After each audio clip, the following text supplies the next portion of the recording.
In Kyle, year 513, a bearded official in military uniform stepped forward to open the proceedings and thundered that the execution of Baron Solus Tackle, the former lord of Esther, would begin. A bell's ring rips through the air, and Tackle snaps upright, eyes darting as he hunts for its source. Ache clawed through Tackhill's body as he stared into Est's central square, eyes locking on a pompous, bearded old man bellowing a speech to the gathered townspeople. Confusion claws at him, then a brutal vision of a public execution detonates in his memory. Then he stares down at his bound body on the platform, and the truth slams into him. They're talking about him.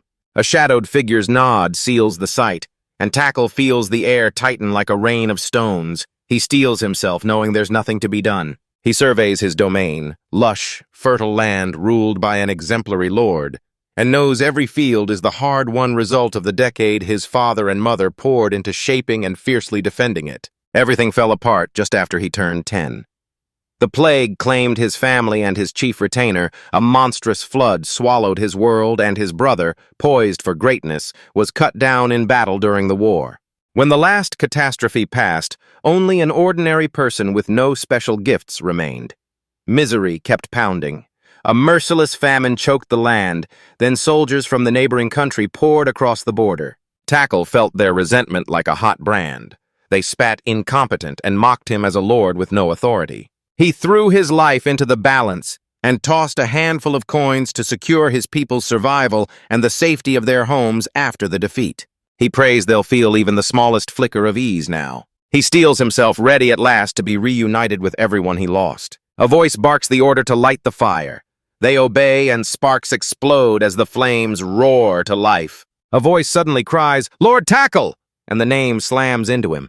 He recognizes it at once. Someone bellows for everyone to clear a path as a dark-haired girl named plows through the crowd. Tackle roars her name, relief crashing through him as he seizes her and shouts, he's just glad she made it out of the mansion attack unharmed. Anne bursts through the wooden execution platform, splintering beams and crashing to the ground in her cloak as she lunges for Tackle.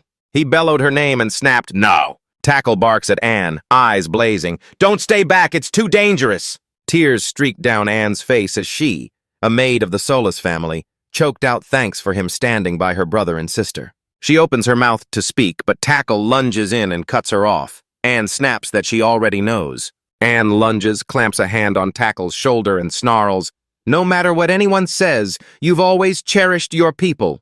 She plunges into a low, reverent bow before him on the platform. She flung herself to her knees and pressed her forehead into the dirt, planting herself between the guards and the townspeople gathered to watch the execution. More women surged forward from the crowd. They tell of Tackle. He devoured nights without rest, sacrificing sleep as he hauled rubble and rebuilt the crumbling territory for the people. Another raves about how he battled beside them through every disaster, scraping by on meager rations and rough beds. A third shouts that he tore through plague-ravaged streets, unafraid of infection as he ran to save the people. They all chime together, "We know." And Tackle freezes as shock slams into him. It's Claire, Misery, and Rosa, and he can't wrap his head around them kneeling, praying, and sobbing for him even now. Tackhill staggers, his mind scrambling as he wonders if he'd always been this popular. Then his gaze lands on their beautiful women and he bursts into laughter. He insisted he was happy, even at a time like this. Bound to the execution stake and hemmed in by a swelling crowd, Tackhill's face snaps into sharp alarm as he realizes something eerie about every person watching. He froze as a blinding, otherworldly light detonated into being and poured across the execution grounds. Someone in the crowd gasped in shock while another shouted, "What is that light?" Panic spikes as Tackhill's vision blurs and he thinks it's the smoke. Then a cold, brutal truth hits him. This might be the end. Tackhill's voice cracks as he thanks everyone and apologizes for being such a useless lord. A booming voice roars that as Tackhill's skill manifests, space-time magic will be seared into his bloodline with a territory appraisal skill tacking onto him, and Tackhill's face snaps into stunned, bewildered shock. He reels, stunned this awakening chose to erupt at this exact moment of all times. A booming voice said a lord's powers only ignite from his people's loyalty. Land and presence decide a noble's value. Absence strips it away. Those skills awaken to bless the people. Then someone yells it's too late to awaken his authority now, and Tak realizes this is how it ends. He roars that he needs none of this anymore. The world that housed Soli's Bountiful was meant to end. Or at least that's how it was supposed to be. A chronicle stamps year 493 of Kyle's reign as the birth of Tackle, the second son of Baron Soli. Now he lies paralyzed, unable to move, desperate to know where he is, while a bystander frowns and says his voice sounds off. Tackle feels what might be a hand sprouting from his body. Unsure at first, then the truth slams into him, and panic explodes inside. He's a baby now. He's a baby. A system prompt blazes onto the screen, daring you to decide. Proceed, yes or no. Dense text lays out the process in brutal detail. His authority flares to life the moment the ritual is carried out, and space-time magic is pushed to its absolute limit to force the transfer. The territory appraisals have been bound into a book that chronicles the soulless barony's history. His soul, body, and the entire history of the Soli's barony are ripped into the transfer. His previous body is annihilated and a new vessel forged in its place, and maxing the transfer's power triggers a brutal backlash that seals both space-time and bloodline magic after use. Tackle couldn't remember ever summoning bloodline magic as a last-ditch move, but he whooped and shouted yes anyway. The system's voice explodes with confirmation. Space-time transfer begins now. Tackle freezes, wondering if he'd truly been reborn by bloodline magic, but a cold doubt claws at him. In an instant, Tackle realizes he actually pulled it off at the very end. Everyone's prayers seem to pour into him, and a book titled Soli's Barren History materializes right in front of him. He swears he can see his father, mother, siblings, and everyone he fought alongside, standing before him again. Seeing everyone's faces again, he rips off his composure. Someone sneers. There's no atmosphere and snaps, he's just a baby. So of course he's bawling, and Tackle collapses into raw, wrenching sobs. She scoops him into her arms and asks, "What's wrong?" The moment their eyes lock, recognition detonates inside him. This is his mother, the woman the plague claimed at 35 when he was 16, and now, impossibly, she's only 19. He stares at her, utterly thunderstruck. His mother beams warmly, inviting them to eat together and teasing that he was just hungry the whole time, while baby Tackle stares at her, confusion plain on his tiny face. Then his composure shatters inside him. He explodes, insisting the person in front of her might look like a baby, but inside he's a middle-aged man, and he snarls, "Stop!" His mother breezily asks, "Is little Tackle-chan hungry?" Tackle's mind cuts in. Hunger isn't the problem. And outside, the Soli's manor looms against the cloudy sky. Tackle fought tooth and nail, then admitted his baby instincts won. He surrendered and let them feed him. He scrambles, mind clawing for the sentence that just slipped away. A gut punch of clarity hits him, and he suddenly doubts calling himself a man in his late 40s. A blonde, oddly aged young man steps forward and the truth crashes down. He was executed at 20, so claiming to be in his late 40s is impossible. Tackle feels a strange surge wash over him as shattered images detonate through his head. Adult legs marching past, himself as a baby crawling and exploring, a lone figure burning the midnight oil at a desk, swelling crowds, towering stacks of documents and books, the pieces locked together and his eyes snap wide in shock. Then more memories surface. Tackle flashes through scenes of people crammed in a room, someone motionless on a bed, a lone figure hunched over a desk lit by a single lamp in the dark. He recognizes it all now as the memories snap into brutal clarity.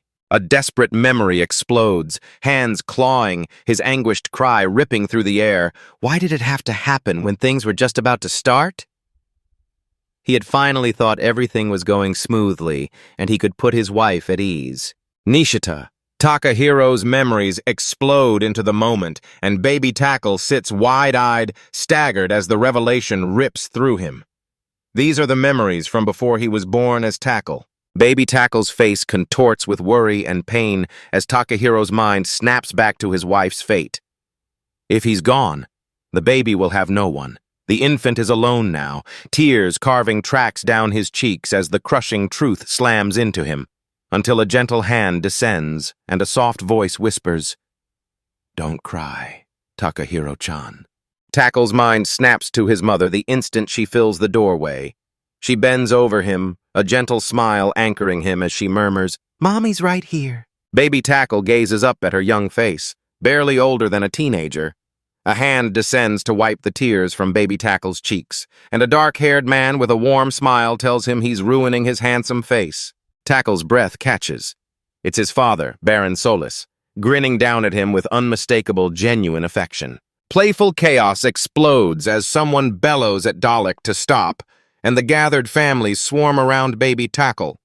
His mother, father, and an apparent sibling tickle coo and jostle, desperate to cheer him up. The distraction lands. Baby Tackle triumphantly proclaims his tears are gone as a genuine smile blossoms on his face, and the family's warmth wraps around him. On the couch, the family basks, father, mother, Baby Tackle, and his siblings, all cradled in a warm, silent bubble of domestic joy. Suddenly, Baby Tackle's eyes snap wide as reality slams back in. He knows the tragic end that awaits this family. Questions pummel his infant mind. Will he lose everything again? Will he be dragged back into that same crushing sadness and searing pain? Baby Tackle's face snapped into fierce determination. He swore he wouldn't let that happen and charged to dodge the tragic fate that had destroyed the Baron's family before. In his mind's eye, he sees himself a shadow of who he was, but he's about to rewrite history, armed with two weapons, the secrets of the past and the modern knowledge they ignite.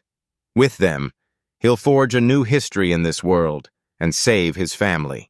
The baby lunges, tiny hands thrusting forward as light coils between them, and he'll stop at nothing to ignite his authority and reclaim his time-space transfer skill. A figure in flowing robes materializes inside Tackle's mind as he pictures the new future he'll return to from the first past, and Yuko waiting for him there in that first past.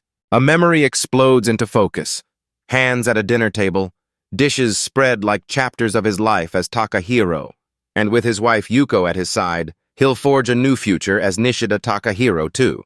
His resolve snapped into iron. His infant self is still powerless now, but he has time to forge countermeasures. His vow to stride into this new future is carved in stone. The Kyle calendar blazes year 496. Tackle is 3 now, and his mother discovers him devouring a book again, and marvels at how he only just found his voice, yet already tears through books like a genius. She snaps that she has more work to do and asks him to be a good boy. Tackhill answers, "I will." With every page he tears through, Tackle carves out more freedom and the world snaps into sharp focus. His eyes race across words faster than anyone's as he ravenously devours books despite being trapped in this young body. Before him, the Esther domain unfurls, a remote, half-wild land still raw in places, yet enormous and teeming with wealth. This is the realm his family governs, the Solis baronial house, the Solis baronial house, the Solis baronial house. This civilization is straight out of pre-industrial medieval Europe, a fantasy of candlelit streets, horse-drawn carts, and blacksmith sparks. Far from lavish, the mansion stood plain but dignified, the exact sight you'd expect straight out of a classic fantasy. Then a figure stands, cloaked in pulsing magic. Here, sorcery isn't a rumor. It's the noble's crown, the unmistakable mark of the ruling class. The unique powers that prove a lord's nobility split into two fierce types, authority and bloodline magic. Every noble house crackles with a singular skill born of its authority. Kin inherit the same elemental magic the lord commands. Once it takes hold, it never fades. And when people pour blessings into the land and its people, that force becomes what's called authority. It's the power that ignites when a lord's domain hits a certain level of development and loyalty. The Solis barony's history forged a blessing of authority, and this reincarnation pulses with bloodline magic. Tackle locked his gaze on the book before him, a pleased grin spreading as the whole setup felt ripped from a fantasy light novel, sending a soft, giddy thrill through him. Tackle charges in, targeting the 5 calamities first, hunting through baronial chronicles, scattered tomes, and frayed memories until he stitches most of the facts together, then slams the 5 calamities onto a timeline that looks like this. The Kyle calendar brands year 503, a catastrophe. The Org River burst its banks and flooded the granary region. The towns at its heart were razed in the war with the Empire. His brother fell in battle, The Baron's army bled heavy losses and was left weakened. The year 506 ripped his world open. Plague took his father, mother, sister, and steward, and 1 in 5 of the populace perished.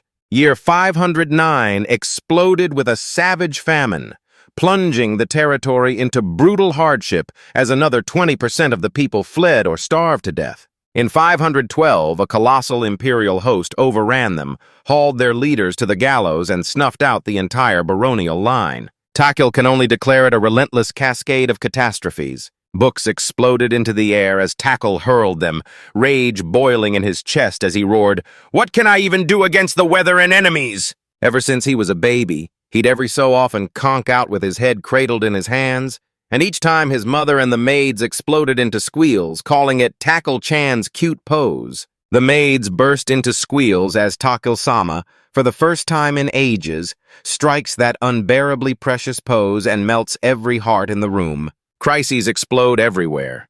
The year 503 flood demands immediate action, but Takil races to scout the international scene and fortify for an invasion from the neighboring Graphonia Empire. Danger snarls at the gates, and the biggest threat is General Weiss, the ever-victorious general who spearheaded the Imperial Army's invasion of Esther in the previous history, yet almost nothing is known about him. Takil stares down the timeline.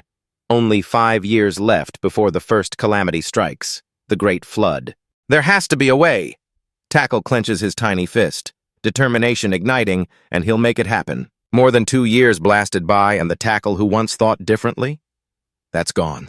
Now he's 5, the kid's grown, and they barrel through the yard, tumbling with his siblings. Year 498 of the Kyle calendar. Takil's gritted his teeth, battling to calm his racing heart as he frantically tried to organize everything, buried beneath towering stacks of books and papers. The disaster timeline snaps into brutal clarity as the man strips away secrets and maps every deadly link. Year 499's bumper harvest shoved wheat prices into freefall, eviscerating incomes overnight. Then a volcano next door blew, smothering fields in ash that choked off rain and unleashed drought and famine across the region. And nearby lords exploded into fierce discord as disaster ripped their lands apart. It ignited a catastrophe that indirectly cost his brother his life when that very neighbor invaded and they fought desperately on the battlefield. Their ranks shattered, 40% of their forces wiped out. In year 503, the Org River burst its banks and utterly annihilated their granary region and its central town. Suddenly, a bolt of realization hits Takil. The clash with the neighboring lord a year from now isn't a blip, but the seed of later disasters, and the following year piles on even more trouble. Year 499 unleashed a bumper harvest that flooded markets, crashed prices, and smashed incomes. The next year, a brutal famine swept the land. Baron Solus's history slams into Takil like a sucker punch now that he's living it. He can't pull a single scrap of intel on the territory or household affairs, because in the previous timeline he was only a kid then. She steps in as he's hunched over his work. Takil blurts an apology for interrupting her while she's busy. His mother asks what it is, and he steels himself to start with what he can do. His mother beams, "Ask me anything!" Thrilled, he's come to her for a favor, and she can't help thinking he's adorable again today. Takil smirks and says most civil officials are left in the dust whenever she snaps into what's called demon mode. Takil drops a bomb. He needs a favor. He swallowed the shame. Kicking things off with a construction project felt pathetic, but it's the only move that will actually get the job done. He asked permission to visit the workshop and head into town. When his mother returned that smile, it sealed the deal and everything sprang into motion. A few days later, she pulled strings and secured permission for Takil to go to the city of Est, but on 2 strict conditions. First, he must carry himself like a noble. Someone snaps at him to mind his manners, and Takil offers a quick excuse and slips away. On the second condition, 2 giddy maidservants cried out to Lord Takil, and he answered with a cool, acknowledging nod. Anne the maid is among them. She'll be right beside him as he sets off for the city. Takil and Anne slammed into the city of Est, and the blonde kid's jaw dropped at the streets bursting with people again today. Behold Est, the largest city in the territory of Esther, perched on the Kyle Kingdom's southernmost frontier, ringed by massive walls with a pounding plaza at its heart. and the Lord's mansion looming at the very back. The place thrums with life. Tackle declares Est the launch pad for the region's distribution, where mines, farms, and traders funnel every major source of income through this hub. They rolled up to a buzzing food stall where the auntie proudly spread steaming local dishes, and Tackle's eyes lit up as he burst out that it looked absolutely delicious. The server's cry, "Lord Tackle," rips through the room and he whirls to pin his gaze on Anne. He blurts, "Want to eat together?" And a strange electric flutter ignites in his chest. His commoner blood from his previous life as Nishita Takahiro surged awake the moment he encountered the street food he'd devoured all the time back then. A memory slams into him. As a young master in a baron's house, he once watched servants eat their meager meals. Now he's living it from the noble side. At a nearby stall, a woman slaps an offer at them. She'll take 3, only if the baron's family approves. Anne grabs Tackle, says they need to move and excuses them, and someone nearby quickly apologizes for startling them. The two of them slip into Est's streets and walk in charged silence, eyes devouring every dazzling sight as they push toward their destination. Anne, the headmaid's daughter who serves the Solis family, appears, and Tackhill freezes, tongue-tied and stumbling every time she's near. From childhood, they drilled her in iron discipline, forging her into the perfect maid. She's a born prodigy in martial arts. Swordsmanship runs through her veins, honed to a lethal edge so ordinary soldiers don't stand a chance when blades clash. Her father, a sergeant in the standing army, hammered self-defense into her from the moment she could walk. Only 15 and fresh from her apprenticeship, Anne has just become Tackle's personal maid, astonishingly flawless at chores and deadly as a bodyguard. And as they cut through the city's crowds, Tackle's mind tightens around a heavy, simmering thought. The last time he saw Anne in his second life, she watched as they executed him, right here in this city. In the previous timeline, Anne stood as Dalek, Tackle's brother, personal maid, and sole bodyguard, clashing blades with him in the courtyard day after day, and likely forging a tight bond as 2 master swordsmen. 3 years later, Dalek fell in battle and then went on to serve Tackle's sister Clycia, only for her to be felled by illness soon after. By 30, Anne had seized the headmaid's post when the plague claimed her mother. She'd been hollowed by despair and shut herself away after 2 masters fell in quick succession. Tackle walks beside her through the city, every step hammering the truth into him. He knows he's already rewritten history. Anne's eyes snag on something off, and she snaps at Lady Tackle. "What's the matter?" Tackle brushes it away, sharp and hurried. "Nothing! We need to go!" Tackhill dubs Anne a dignified, quiet, red-haired knockout.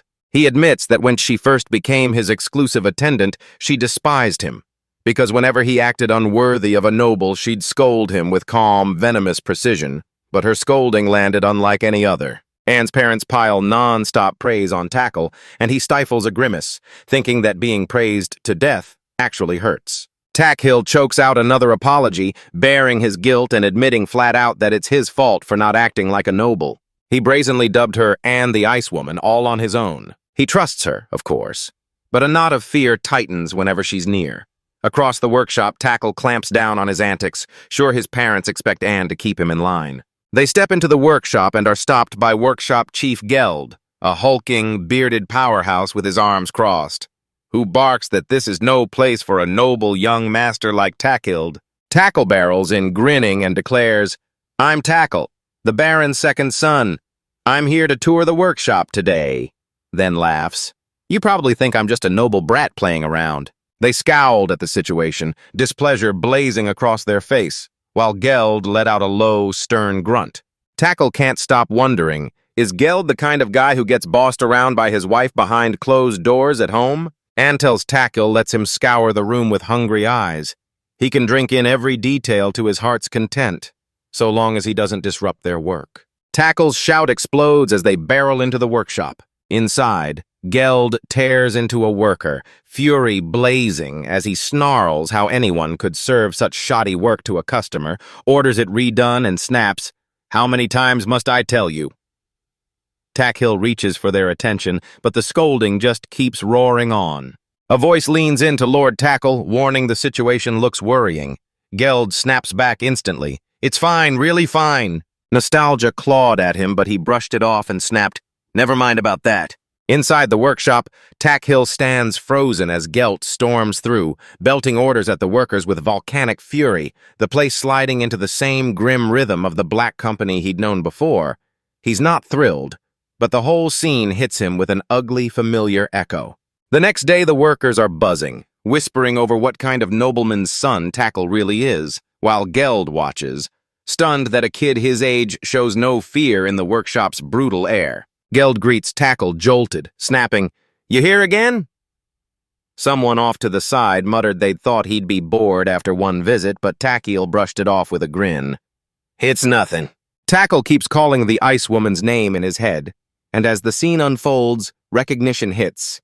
She's been guarding him all along, cold, precise, and fiercely protective in her own way. Wood shavings and sawdust fly across the workshop floor as the work grinds on, the air crackling with its usual tension. Geld bristles, not in a mood to be talked to, and Tackle steels himself, refusing to lose or give up. He vows to hang back and watch until Geld can talk. Then a worker rushes up to Tackle asking which one is the hardwood, and Tackle hesitates, admitting he's swamped right now trying to sort things out. A worker snaps that the delivery date is looming and demands, "What are we going to do about this?" While Gel stares at Tackle, silent and unblinking, the young lord spins his gaze back at him. Geld lets out a quick, approving murmur. A worker's shout rips through the air for the young master, and Tackle snaps to it with an instant reply. His hand slammed into a fist, determination roaring through him. When Geld cut in and asked point-blank if he liked woodworking, Tackle told himself he could play along. There's more. Tackle admits he has one thing he desperately wants to build, and he knows I like woodworking won't cut it. It's deeper than a hobby, and he goes quiet. He snaps, "Do I have to make it out of wood specifically?" Pounce on every answer with iron conviction and roar, "Yes, it must be wood." Shock cracked across Geld's face at the kid's steely determination, and he demanded to know if Tackle really meant it. After that conversation, Tackle began showing up at the workshop almost every day. One day, Geld greets Tackle stormed in and declared to the young man that he was working hard. Tackle answers with "Master," vows not to interrupt his work and asks to be looked after today too. This tiny exchange sparks her to start talking to Geld more often. Before long, he forged a genuine, iron-strong friendship with the workshop master. Anne hesitates, torn over whether to reveal that thing to him soon, while Tackle winces at how close he's grown to the other craftsmen. They dote on him like a child, awkward given his real age. Geld stares at the object Tackle just revealed and snaps, "What is it exactly?" Tackle leans in, fired up, saying he wants to craft a wooden piece that laughs at wear and tear, rock-solid, durable, and demands to know if such a wood exists and how to shape it into a perfect round like this. Anne perches at the sidelines, eyes glued to the action as a knot of doubt tells her she can't pull it off. Geld roars for Carl, but when someone answers, he barrels into them, snapping, "What's up?" Then insists Carl's still green but bristling with potential, and asks if the young master will be willing to put their man Carl to work. A dark-haired young man in rough craftsman's garb strode forward as Geld introduced him, pleading with Tackle to watch over Carl. Carl clasps Tackle's hand with a grin, saying, "Pleasure to meet you too." Then later Tackle slings a bag, strides out of the mansion, and calls to his father and mother, "I'm heading out. Have a good day." Meanwhile, back inside, his parents clustered in tense whispers as Tackle's mother snapped that their son never asks for favors. His father snaps that if he wants to do it, let him. They add he's been ghosting in and out of the workshop nearly every day lately, tormented over whether Tachiel's actually okay. For 3 months, Tackle never leaves the workshop. While his parents argue back and forth, he toils elbow to elbow with Carl and the craftsman, testing an angle, tweaking a piece, and declaring it needs just a touch more like this. The workers grin and tell him, "If you say so, it must be right." At long last, the gargantuan model they'd been building, far too colossal to be a child's toy, stands finished as the workers explode into roaring celebration. A few days later, Tackle gets the chance to present in the mansion's courtyard. Shock paints his face. He never saw it coming. The butler bows and thanks everyone for carving time out of their hectic days as Tackle's parents stand in sharp formal wear, radiating authority. Then someone blurts out, "There's one more person here." A fresh voice storms into the conversation, hungry to hear Lord Tackle's proposal and declaring they'll join in. Tackle gapes at the unexpected addition to his audience. Raymond, the steward who runs the Solace barony's household and internal affairs, a powerhouse in the house second only to Tackle's father and mother. He'd served Tackle's mother before she married, kept proving his raw talent after joining the Solace family, and rocketed to third rank in his 20s, an absolutely insane rise. Raymond practically trembles with excitement, telling Tackle he can't wait to see the workshop's results. Tackle thanks him, then says he needs to be honest. Someone pleads with Raymond to be gentle. Another notes the pressure is definitely on now, and Tackle admits that in his previous life he wasn't good with Raymond at all. Back when Tackle's parents were still alive, he kept bringing proposals, and each time Raymond shredded them so brutally, Tackle was left speechless. In the end, Raymond approved every one and folded them into his domestic policies, but the ordeal nearly shattered Tackle's spirit. Raymond bursts in as a refreshing blast of blonde handsomeness, ridiculously skilled, reading his master's mind without even trying.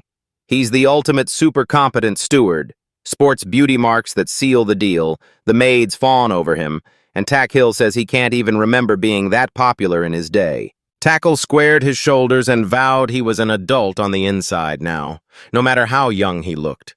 He admits he bungles handling Raymond, yet insists the man is rock-solid trustworthy. Raymond's participation here is a given. The surprise hits like a thunderbolt. It's the perfect opening. Tackle pivots to Anne and presses her to begin, and Anne fires back a quick, sharp yes. Tackle hoisted the mechanical device and demanded everyone take a good look. An intricate lattice of gears and mechanisms, absolutely jaw-dropping. As he moves, Tackle's mind locks on one truth. Mr. Raymond is the indispensable linchpin to rewrite history. He'll need someone watching his back. Tackle is hell-bent on turning Raymond into an ally, right here, right now. Cut to Raymond's POV. His first impression of Lord Tackle was pure creep. Since he was a kid, Tackle fixed him with those wide, wary eyes, and that deliberate, stumbling way he spoke felt like an uncanny, off-putting sort of cute. Raymond couldn't stop thinking about young Tackle. Impossibly, the kid won everyone's trust, turning every encounter into a new ally. Even cautious townspeople and the shrewd merchants who visited the mansion rallied to his side. Raymond commandeered the maiden training he'd been reserving for his eldest son, Dalek, and shoved it into Anne's care to train Tackle, ordering her to report Tackle's daily activities to him. And from that moment, every single day crackled with astonishment. Raymond watched Lord Tackle feverishly sketch and forge tools he'd never seen before. These were far more than rare inventions. Raymond stood transfixed as the workshop roared with clattering gears and humming mechanisms, Anne at his side assisting, and he knew these machines could save the territory. Meanwhile, Baron Soli fixates on the massive contraption and demands, "What is it?" He spins to Tackle, demanding, "What in the world is this?" And Tackle snaps back, "They're called lifting water wheels and power water wheels." He told them he'd tackle the lifting water wheel first. Then Tackle leaps in to show it. First, he plunges the water wheel into the roaring current and it snaps to life, spinning with brutal force. Then it hurls the water skyward, forcing it to surge into a higher position than before. When the raging current propels the wheel into a furious spin, the gear-clad piece snaps its spin axis, flips into a horizontal whirl, and keeps spinning flat as it plummets to the ground. The shaft spins, yanking the rod skyward and slamming it back down again and again. A spectator snorts that Tackle hovers like a panicked parent at a school science fair, marvels that Krisha plays house like a pro, asks what we can do now that Dalek already wields a sword, frets we're spoiling the kids, and someone else snaps that Tackle's thinking is hopelessly old-fashioned. It hits them like a thunderclap. This water-lifting wheel can hoist river water uphill and feed places higher than the river's surface. Tackle roars they can funnel life-giving water into land that until now couldn't be farmed. Raymond smirks at Tackle's mother and says, "Looks like you and your husband finally grasped this isn't a child's toy." Tackle grins and explains that this water wheel and its gears will snatch up tasks once done by hand and churn them out non-stop, for example. They could bolt it to a millstone and churn out flour by the wagon load. Someone leans in and snaps at Lord Tackle. "How do you think this will be useful?" Raymond's gaze hardens as he dissects the fallout, weighing each devastating possibility. A map explodes onto the screen. Lax, the Orc River, Esther and Phobos lit like targets, and a warning rings out. "Wreck that one hub and the damage is immeasurable. Esther stores all its granaries in a single spot, and the recent surge in production and automation has reshaped the entire territory's economy. Raymond jabbed Tackle with a steely stare and declared the kid already knows one of the territory's problems. Tackle reveals he once read in a book about countries that use those water wheel systems, and Raymond snaps, "Where'd you learn that?" Raymond zeroes in on Tackle, plotting that if he harnesses the kid in the Kyle Kingdom, he can forge the territory into something greater. And the longer he watches the child, the clearer it becomes. He's different. Staring at Tackle's earnest face, Raymond's heart thuds. These gadgets aren't childish tinkering or a challenge, but frantic lifelines, proof the boy senses some looming danger and is desperately trying to sidestep it. And Raymond can't help but wonder what visions haunt Tackle's mind, and whether the kid can actually see the future. Watching Tackle silhouetted against that dramatic backdrop, Raymond's thoughts snap into focus. He can see Lord Tackle shouldering a secret burden no one else knows about. Raymond sizes it up. Tackle's still a kid who can't do much alone, and adults will brush him off, so Raymond declares it his duty to back him, openly in the light and secretly from the shadows. Raymond barreled up to Tackle to hash it out, and the kid snapped his head up, staring at him with expectant eyes. Raymond barked that they had to act now, rework the water wheel design and crank production into overdrive. Tackle shot back, "Sounds good," as the rush of coming work slammed into him. Tackle's face explodes into grateful relief, and he thanks Raymond with raw, wholehearted sincerity for his support. Raymond flashed a tight, knowing smile and gave Tackle a single decisive nod. The steward's pledge was sealed. Tackle strode away through the mansion's echoing halls as Anne lingered nearby, watching him go. With Raymond's iron backing, survey teams fanned out the very next day. The workshop slapped down an official order for a large number of water wheels, and months later they started rolling in one after another. The Solis family leapt into action. Tackle's father hunted down wholesale buyers for flour so the opportunity wouldn't slip away, while Tackle's mother and Raymond tore into land development and organized the irrigation. Tackle plants his feet, eyes blazing. The turning point has arrived. The first arrow to rewrite history screamed away, and he vows, silent and fierce, to conquer the 5 great calamities of the early period. A few months before the Great Harvest, the whole territory exploded into ceaseless toil. Fields everywhere seethed as people raced through a relentless siege of preparation and growth. Tackle's focus sharpened into a blade, determination flaring as he swore inwardly he wouldn't lose the construction he'd built days earlier. The water wheel-powered flour mill was roaring to life. The presentation had gone off flawlessly, and new fields and irrigation veins were sweeping the estuary. Then Tackle felt one last blazing goal burn inside him he had to seize before the bumper harvest. Tackle seethed that the barony hadn't snapped up mountains of dirt-cheap wheat when the bumper harvest crashed prices. A perfect buy low, sell-high chance to build a war chest for future disasters instead of just hoarding grain for a famine. He needed cover for buying up all that wheat, so he hatched a bold plan: create a product. He set out to develop dried noodles that could be stored for ages and explode with flavor from just hot water. Wheat would be his answer for preserved food. Tackle burst into the Solis Barney kitchen and fired a booming greeting at Miguel, the head chef. Miguel, muscular and dark-haired, snapped his head up and barked, "The kid's back again?" Miguel charged into battle beside Tachiel's father, whipping battlefield scraps into unforgettable meals, and when a wound knocked him out of the fight, Tachiel's father brought him home and made him the family's chef. Miguel had been like family to Tackle's father and spoiled the kid without hesitation. Today Tackle pressed him, asked what was wrong, then blurted out he wanted to know if they could turn what they had into preserved food. Tackle asked to borrow some ingredients. Miguel told him to go ahead and mapped out the plan. Flour, water, salt, roll it out, dry it. He admitted it sounded strange, but said the territory would now churn out flour by the sackful. Tackle hoisted the dried noodles aloft like a trophy, locking on to Miguel. This was exactly the man he needed. If the test succeeded, the product could be deployed on the battlefield. Miguel mastered portable battlefield rations, treating every bite like ammunition. By the time he turned 5, Tackle had the lesson hammered into him again and again. He couldn't do anything alone. All the history in the past and the slickest modern tech were useless without someone watching his back. To rewrite history, he had to rally the raw power of allies and the razor-sharp skills of professionals willing to fight by his side. That kicked off a brutal stretch of trial and error for both of them. Miguel recounted how he'd tried every salt ratio and wrestled with every drying method he could imagine. Tackle dove into the noodles with wild focus.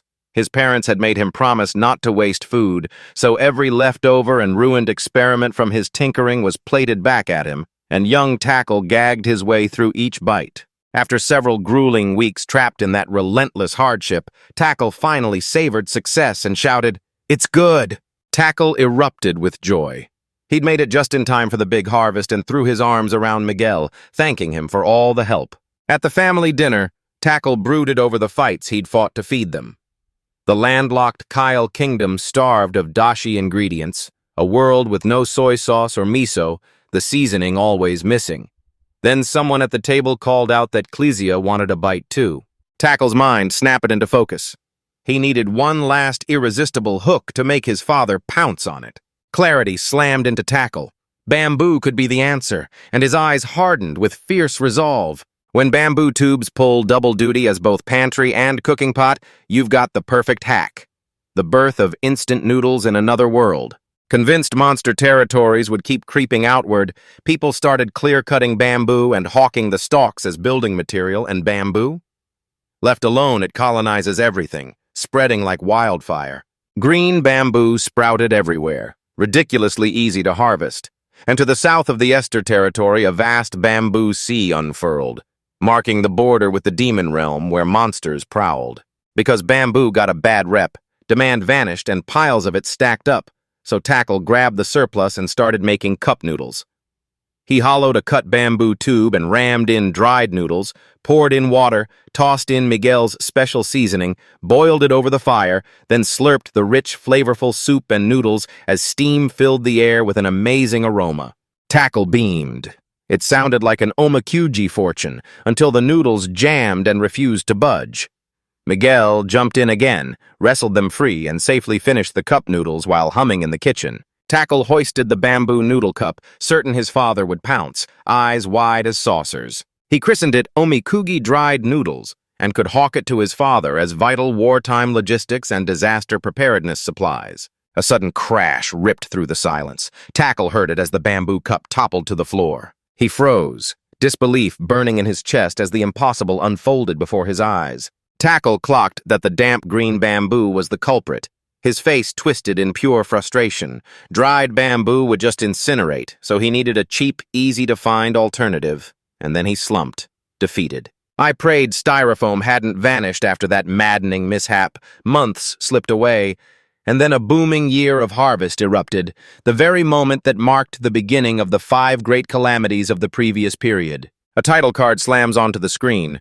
History of the Soulless Barony, Omen of Destruction, and tells how in Kyle year 499, that autumn, the people celebrated a bountiful harvest.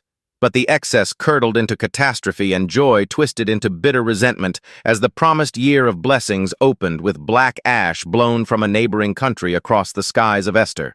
Standing in the wheat fields with 6-year-old Tackle at his side, the Baron grinned and declared they'd bring in a bumper harvest this year. Tackle grins and says he's counting down to the autumn harvest. Later, the Baron sifts through the grain, brow creasing when something's off, and mutters about ash drifting from the Graphonia volcano, hoping it won't choke the crops. A chill of doom snakes through the air. Tackle is now 6 years old in this timeline. Ash began pelting down from a small volcanic eruption across the border in Graphonia, and Tackle had been waiting for this exact moment. Anne slides up to Tackle and says the proposal meeting is almost here. He thanks her, steels himself, and as he prepares, he replays his choice. He's turning this whole asphalt situation into cover to shove his proposal through because he had to spark a crisis to fire his next arrow. Believe it or not, the barony of Tsurus's chronicles say the ashfall died out fast and left no direct damage or major disruption. Listen up. This year, the fields explode with an unprecedented bumper harvest. Next year, a merciless famine will strike them. Tackle knows they must conquer this brutal famine. If they fail now, every hope of surviving the calamities ahead will be utterly crushed. They're cranking mass flour production into full gear and pushing portable preserved foods into the market on schedule, but that alone won't cut it. They can't expect any support from neighboring countries or other territories. The shot slams to Viscount Coachman and Viscount Mimibai High, their family crests on proud display as they glare at the upstart Solis barony, which exploded in power over the last decade and earns nothing but their contempt. One voice snaps, "Yes!" and another spits, "Let's go!" as tension crackles in the air. The only friendly neighbor, Cornell Barony, pours everything into agriculture even more than Esther, while the southern Graphonia Empire is locked in endless war, completely off the table. No allies, no aid. They had to fight and conquer the Great Famine on their own. The scene snaps to Sully's barony conference room, where Tackle stands trembling, his mother and relatives ringed around him. Nothing like his water wheel presentation. This is raw, merciless intensity. Tackle, just 6 years old, steels himself to meddle in running the entire territory, while someone else in the room watches, worry carved across their face. A bolt of nerve slams into Tackle. He realizes this is nothing like that water wheel presentation. Listen, Esther Territory's shining wealth was forged by his parents' years of sweat.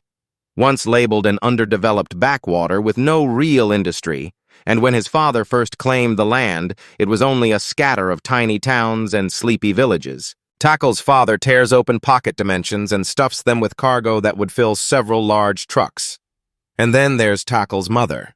She's an earth mage who specializes in land appraisal, reading any terrain's secrets like an open book. So his father lugged the cultivated harvests to market himself, hawking the crops and sealing deals face to face. His mother unearthed rich veins and turned the mines into a fortune engine, funneling the profits into bold development projects that sparked a self-reinforcing boom. So the Esther Territory swelled into a domain whispered to eclipse even higher-ranking viscounties. Some nobles sneered, dubbing him the Merchant Baron. Yet the lord dove into trade like a man on fire, and he genuinely seemed to relish it. In the conference room, a voice thunders about this year's bumper harvest and the villagers' joy.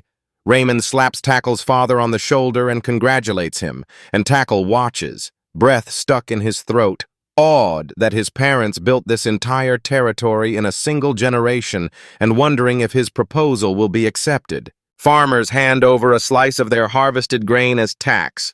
That slice buys next year's seeds and fills their larders, and whatever's left gets sold to bring in cash. A bumper harvest becomes a curse that torments Tackle.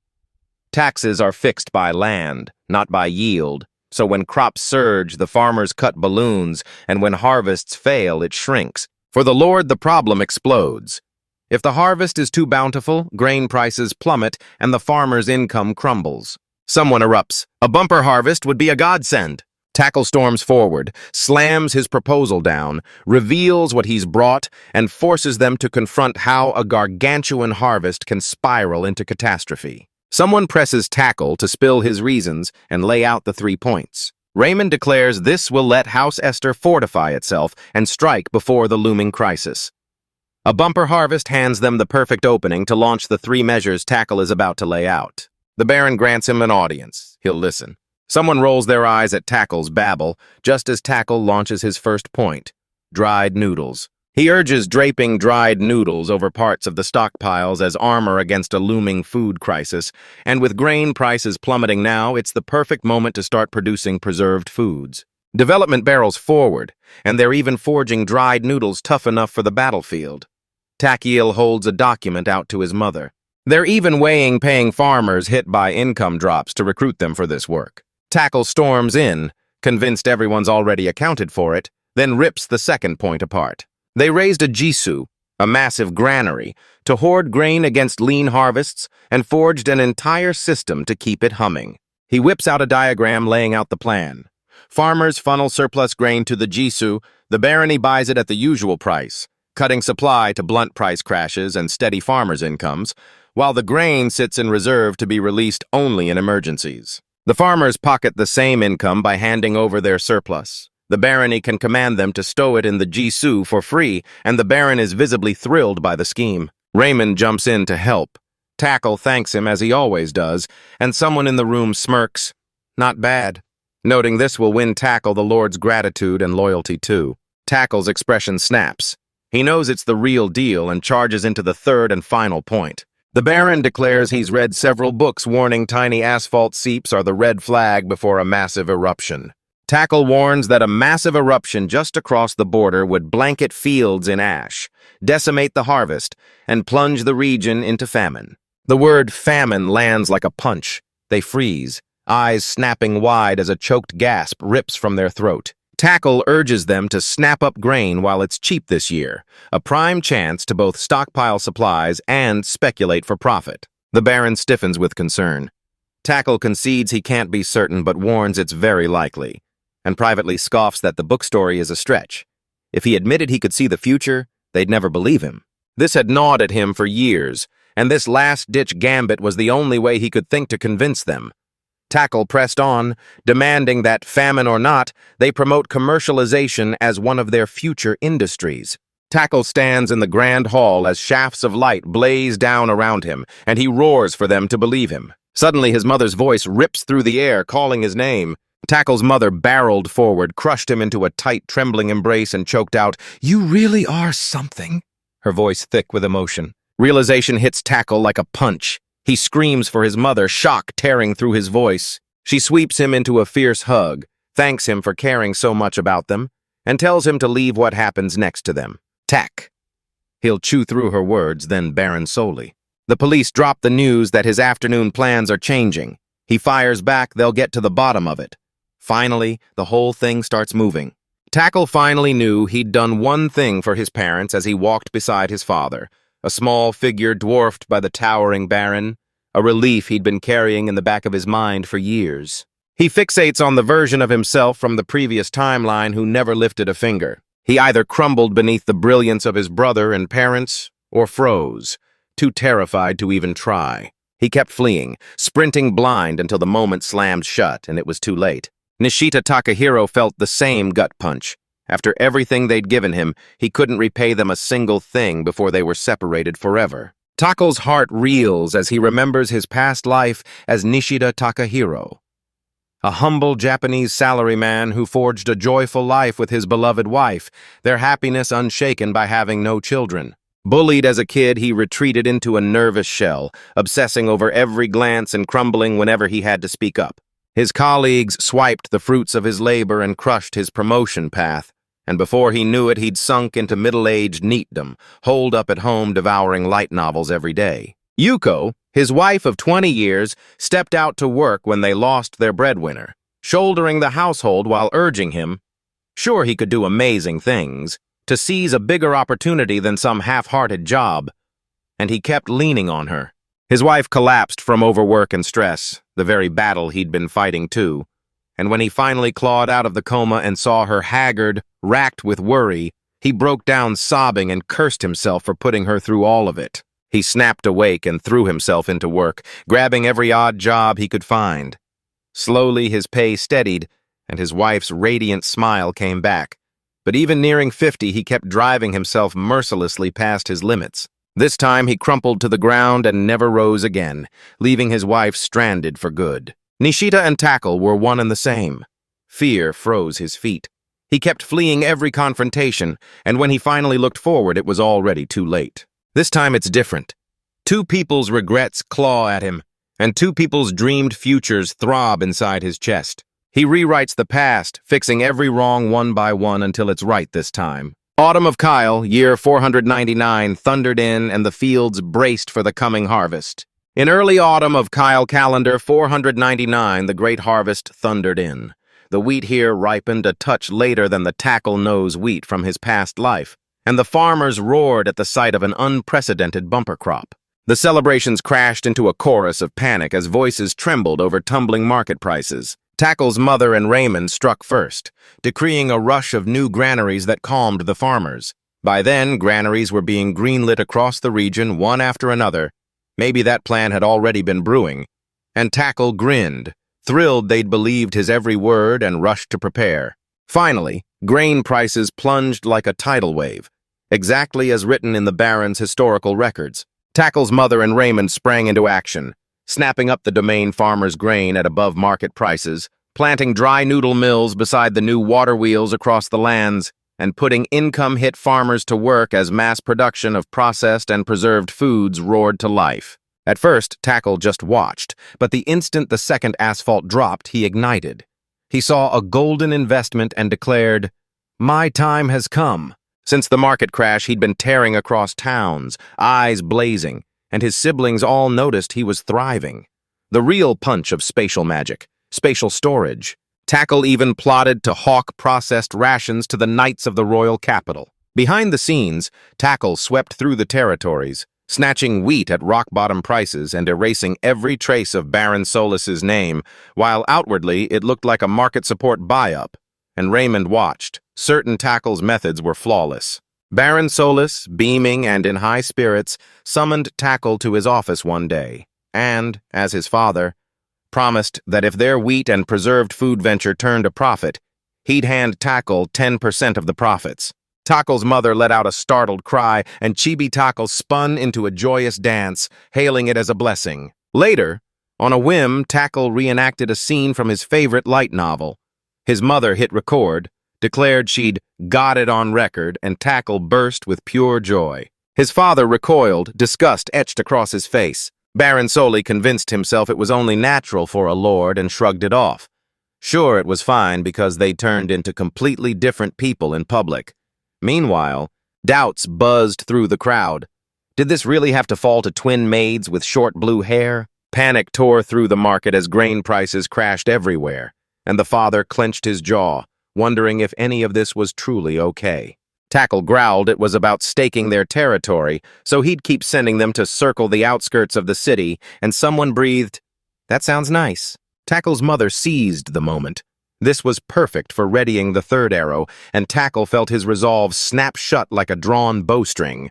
Tackle rushed to his parents and begged to be allowed to inspect the granary construction site. Baron Solis bristled, snarling that Tackle was only 6 and the outside was far too dangerous, and he snapped that a lord's son mustn't go out of his way to see it. Tackle begged his father and mother, insisting, "Please, I've got to go." His mother demanded the reason. Tackle blurted out that he and his brother would take the reins of the domain's internal affairs. He was determined to hear the people's voices with his own ears to truly support them, so he pushed for a communal granary, yet he had no idea how the very people meant to receive it would feel. Someone snaps, "Why now?" And the dark-haired man snarls that even the grandest excuse can't hide that Tackle is preying on the farmer's fears. Tackle demanded to witness with his own eyes how the villagers were receiving it. Later, Tackle inspects his prep. He purged the childish words he'd deliberately slipped in, honed his speech into a convincingly adult tone, and calls it the perfect justification.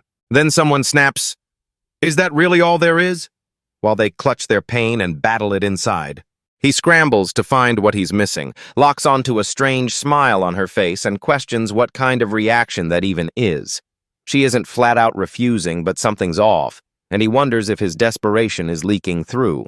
Suddenly, Tackle bellowed he wanted to see the outside world too, to walk the prosperous land of Estelle his parents built. And he snapped that it wasn't fair only his brother got to go. Tackle jerks as the mistake hits him like a punch. He knows it the instant it's done. With their combined age over 70, he reflexively spat out an excuse he'd already dismissed in his head. Mortifying, until someone smiled and said, "That's more like it." A cold punch of realization hits Tackle. If that switch is his mom's, he'd been attacking the wrong side this whole time. His mother finally yields, one ironclad demand. He can leave the city only flanked by Raymond, with Anne tagging along, and their safety is non-negotiable. She snaps that this whole mess exists because he's been sneaking off with Dalek alone lately, and Chris cuts her off mid-sentence. Someone instantly barks, "Stop!" And Chris explodes, incredulous. How can anyone not understand a younger brother burning to imitate his older brother? Tackle's mother demands, "Are you dissatisfied with my permission?" A voice in the back snarls, "Don't go against her." Tackle's father nods, backing her choice. Tackle snaps. He understands and tells his father to stay out of Raymond's business and not utter a single unnecessary word at the sight. Tackle finally got his wish. Raymond, Anne, and Tackle strode through the streets with their escort. Tackle planted firmly at Raymond's side. Raymond leans forward, eyes fierce, and warns that in this world monsters and bandits prowl every shadow. Even moving through their own territory, every step courts danger. The Lord's young son was leaving. They swarmed him with extra guards. Tackle blurts out an apology for heaping extra work onto everyone. Tackle practically exploded with excitement to leave the town, but he could only tag along with Raymond to 3 villages and 1 town near Esther, all within a day trip. Tackle leans out the carriage window and bellows to his father and mother that he's heading off, while Raymond marshals the inspection to a clean finish as the carriage rolls away. At the first village they stopped at, Tackle accidentally botched things again. Then Raymond leapt in, unfurling maps and sketching diagrams from the next village on to reveal the old territory. Tackle practically buzzed, itching to see Anne's reaction to that wink, while Raymond smirked, convinced he and Anne would stay tight-lipped with his parents about his rampage. Then the third arrow plan, the final gambit against the great famine, struck true and turned the tide almost at once. Raymond swooped in, steadied Tackle's third arrow mid-journey, and the inspection wrapped up flawlessly. Tackle bellowed for his father and mother once more, his voice tearing through the silence. Late autumn of Kyle. Year 499 dawns, and Tackle hoists a magnificent turnip high, roaring with triumph as he flaunts the massive harvest to everyone around him. He and the other character froze, breath knocked out of them as the sight hit like a punch, their faces raw with stunned emotion. Someone jeers that Tackle's about to be crowned the farmer baron, spins on Chris and snaps, "Since when did our family become farmers?" Everyone grumbles it's over the top, especially filling the mansion's empty rooms with this. Tackle hoists the turnip like a champion, yelling that it's a breeze to grow, absolutely delicious, and even the leaves are edible. He threw himself into growing nothing but turnips to fight the looming food shortage, only to learn the locals raise them for animal fodder, a staggering waste. Believe it or not, brilliant strategist Yu Liang literally grew turnips in his camp, and people whisper he devoured romance of the 3 kingdoms. Tackle nailed the plan. During his inspection, he dispatched Raymond to scout cultivation across the regions, convinced the fastest way to learn how to grow them was to pick the locals' brains. Tackle leaned on his father to pull strings with the merchants passing through town to snag turnip seeds and whole turnips, and he made sure every request ran through his mother.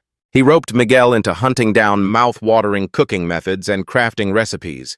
Tackle stacked everyone's findings into one huge cookbook, and now his dinner table's grown under a mountain of turnips. We'll race them to every corner of the territory when the harvest fails, handing them out alongside the stockpiled seeds. While the compilation work roared on, Tackle launched daring trial cultivations, running experiments side by side with the build. She jabbed a finger at his cheek and told him he had mud on his face. Tackle laughed, thanked her, and quipped that his bodyguard is way too much of a bodyguard. Tackle steeled himself for Anne's blistering scold, then watched her roll up her sleeves and throw herself into the harvest. Tackle pleads to his brother, raw with hope. "Won't you harvest with us too?" A heartbeat of doubt cracks the silence. Then his brother exhales, meets his eyes, and nods. He agrees. Tack Hill stood on the hill, eyes on the fields, and a cold dread clenched his chest at the thought that it would be a real problem if he were invited to a famine anyway. He's done everything he can, so he locks eyes with the great famine and dares it to come. Bring it. Kyle calendar, 500 bursts onto the scene as an omen of doom. The mountain god's black arm lashes across the border to smother the kingdom's south in a heavenly cataclysm. Dark clouds sweep by with no mercy or rain.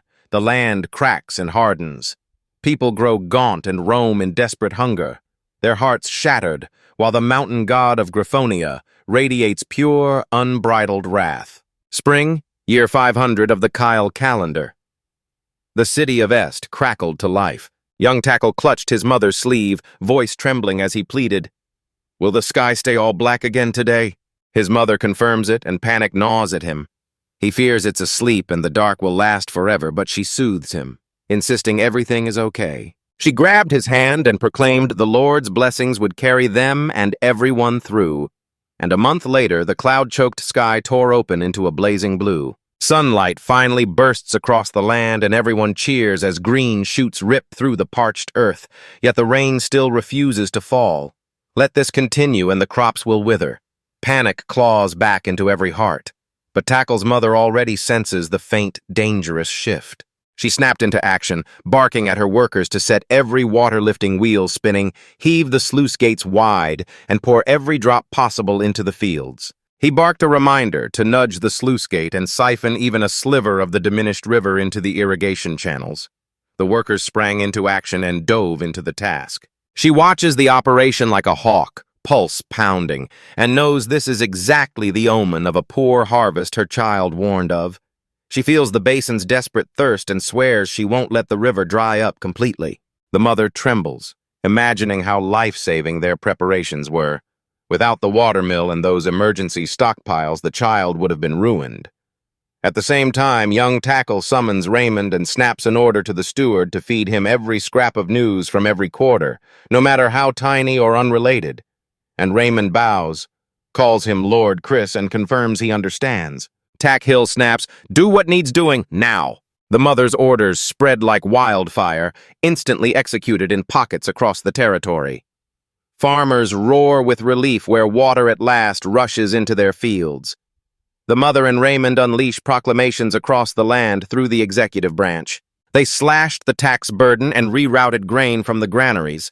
As intended, those steps steadied the people's minds, and then in the regular conference room, Baron Soli declared that all the measures were going well. Raymond nods.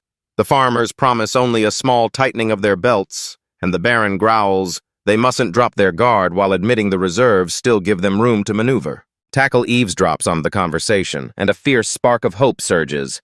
Maybe they'll actually survive the crisis. Tackle lingered in the hallway afterward, doubt gnawing at him. He couldn't be sure that assessment had been right. Scattered scraps of intel sparked hope, but anxiety gnawed at him until someone could finally confirm it. Confirmation hits at last. Relief erupts through Tackle. He's overcome the first major disaster. In the present timeline, Baron Solis devours reports on the territory's progress as turnip cultivation booms in pockets across the land. Tackle's mother clasps the Baron's hand and declares they can welcome winter with peace of mind. The room swelling with gratitude toward him, and young Tackle bursts forward, voice ringing as he heaps praise on his father. Their land didn't just pull through. It burst with bounty, and now they're sending food to the neighbor who got rich speculating. That aid could heal their rift. What a turnaround. They've conquered the poverty of a bumper crop and the famine of a failed harvest. Only 2 of the 5 major disasters from the previous timeline survived. The moment the meeting breaks, Tackle storms back to his room and tears into his timeline documents. Tackle cut down the hallway and froze as voices erupted from his father's office. Relief crashes over him after they dodge the bad harvest, but exhaustion pins him. He can't relax, so he cracks a grim joke. Tonight, he'll either sleep like the dead or work himself to death and be reincarnated in another world. Laughter died when he pictured someone keeling over from sheer overwork, and Tackle's eyes snapped open. This strange behavior was exactly what the earlier scene had been foreshadowing. From inside the office, he hears a voice wail. Branded the turnip baron and forced to endure this torment, they beg for it to stop. Tackhill roared that it wasn't his fault, iron certainty in his voice. Then at the last beat, he let a small, uncertain maybe slip out.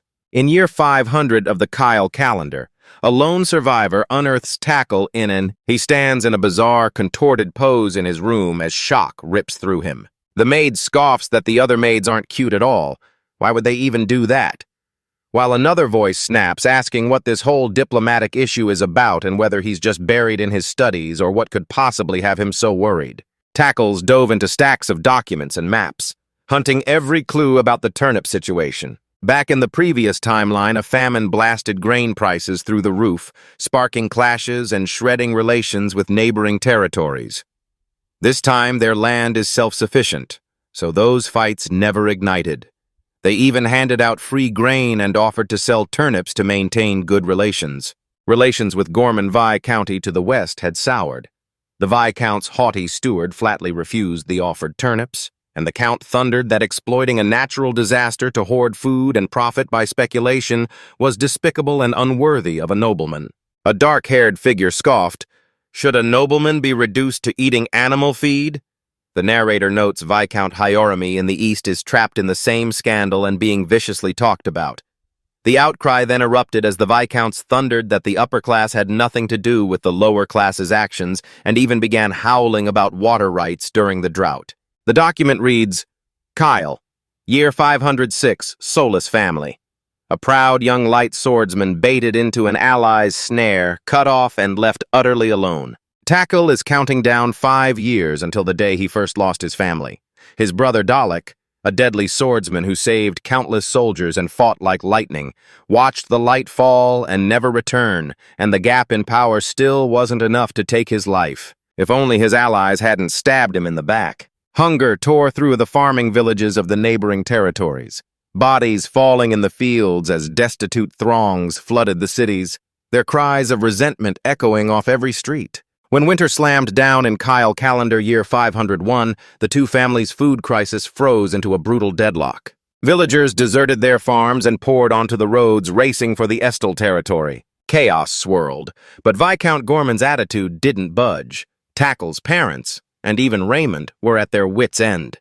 Tackle muttered he'd crush the Gorman noble family, then slammed a hand over his mouth when he realized he'd spoken aloud. 1 month later, the situation had spiraled into full-blown catastrophe. Someone's crying out that the refugee numbers are off the charts. Tackle pressed his face to the glass, breath hitching as the crisis unfolded in brutal clarity right before his eyes. In the Solis household, Tackle's mother lashes out about threats to the city's security, while Baron Solis listens as worried voices warning that refugees are pouring into Esther flood the room. Suddenly, young Tackle bursts in, hurtling through the door and crying out for his mother.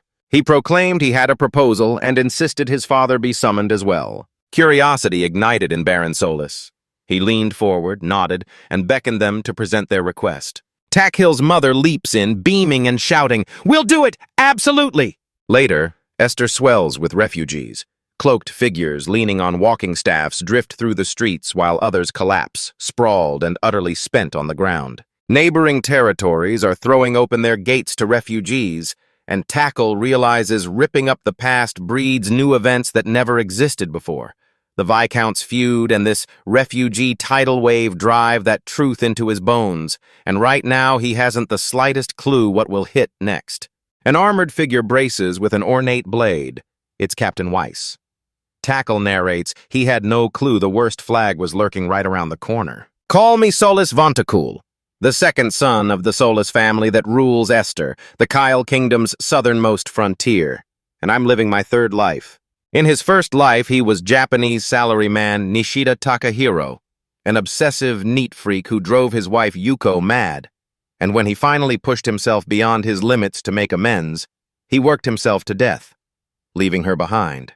His second life was as Tackle, the Soli family's second son, battered by calamity after calamity. He watched his brother, parents, and sister fall, his entire family wiped out.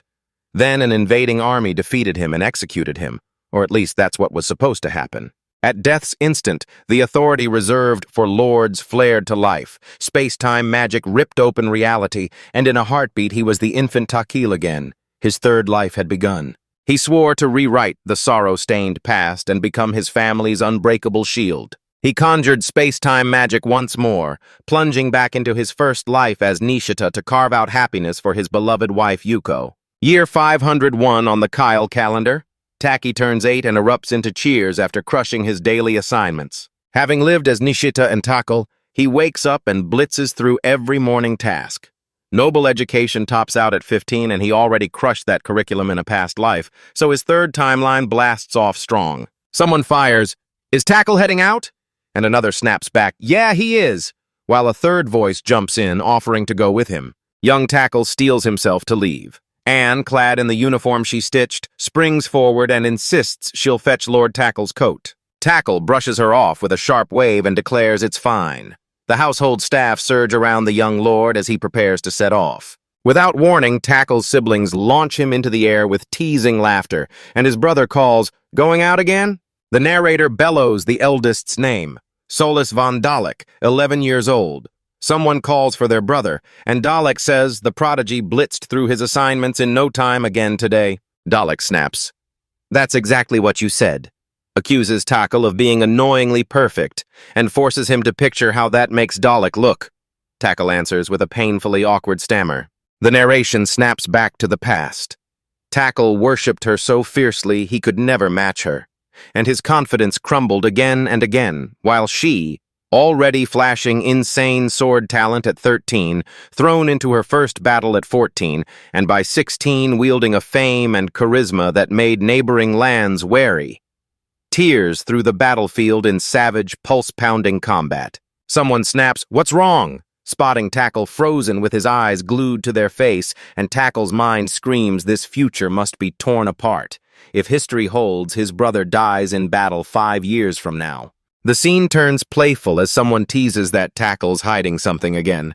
Tackle scrambles, panic flaring, vehemently insisting there's nothing at all. They burst into the Est City Special Refugee Camp sector. He'll swing by a street stall and snap up a steaming, mouth-watering snack on his way home. He watches the dust finally settle and declares things are calming down, and Tackle roars in agreement, crediting everyone's effort. The narrator roars that their domain, Esther, harnessed its waterways with clanking water wheels, stockpiled preserved foods, and raised public granaries to beat back famine. Last year, the Kyle Kingdom's southernmost frontier was blasted by ash from Grifonia's volcano.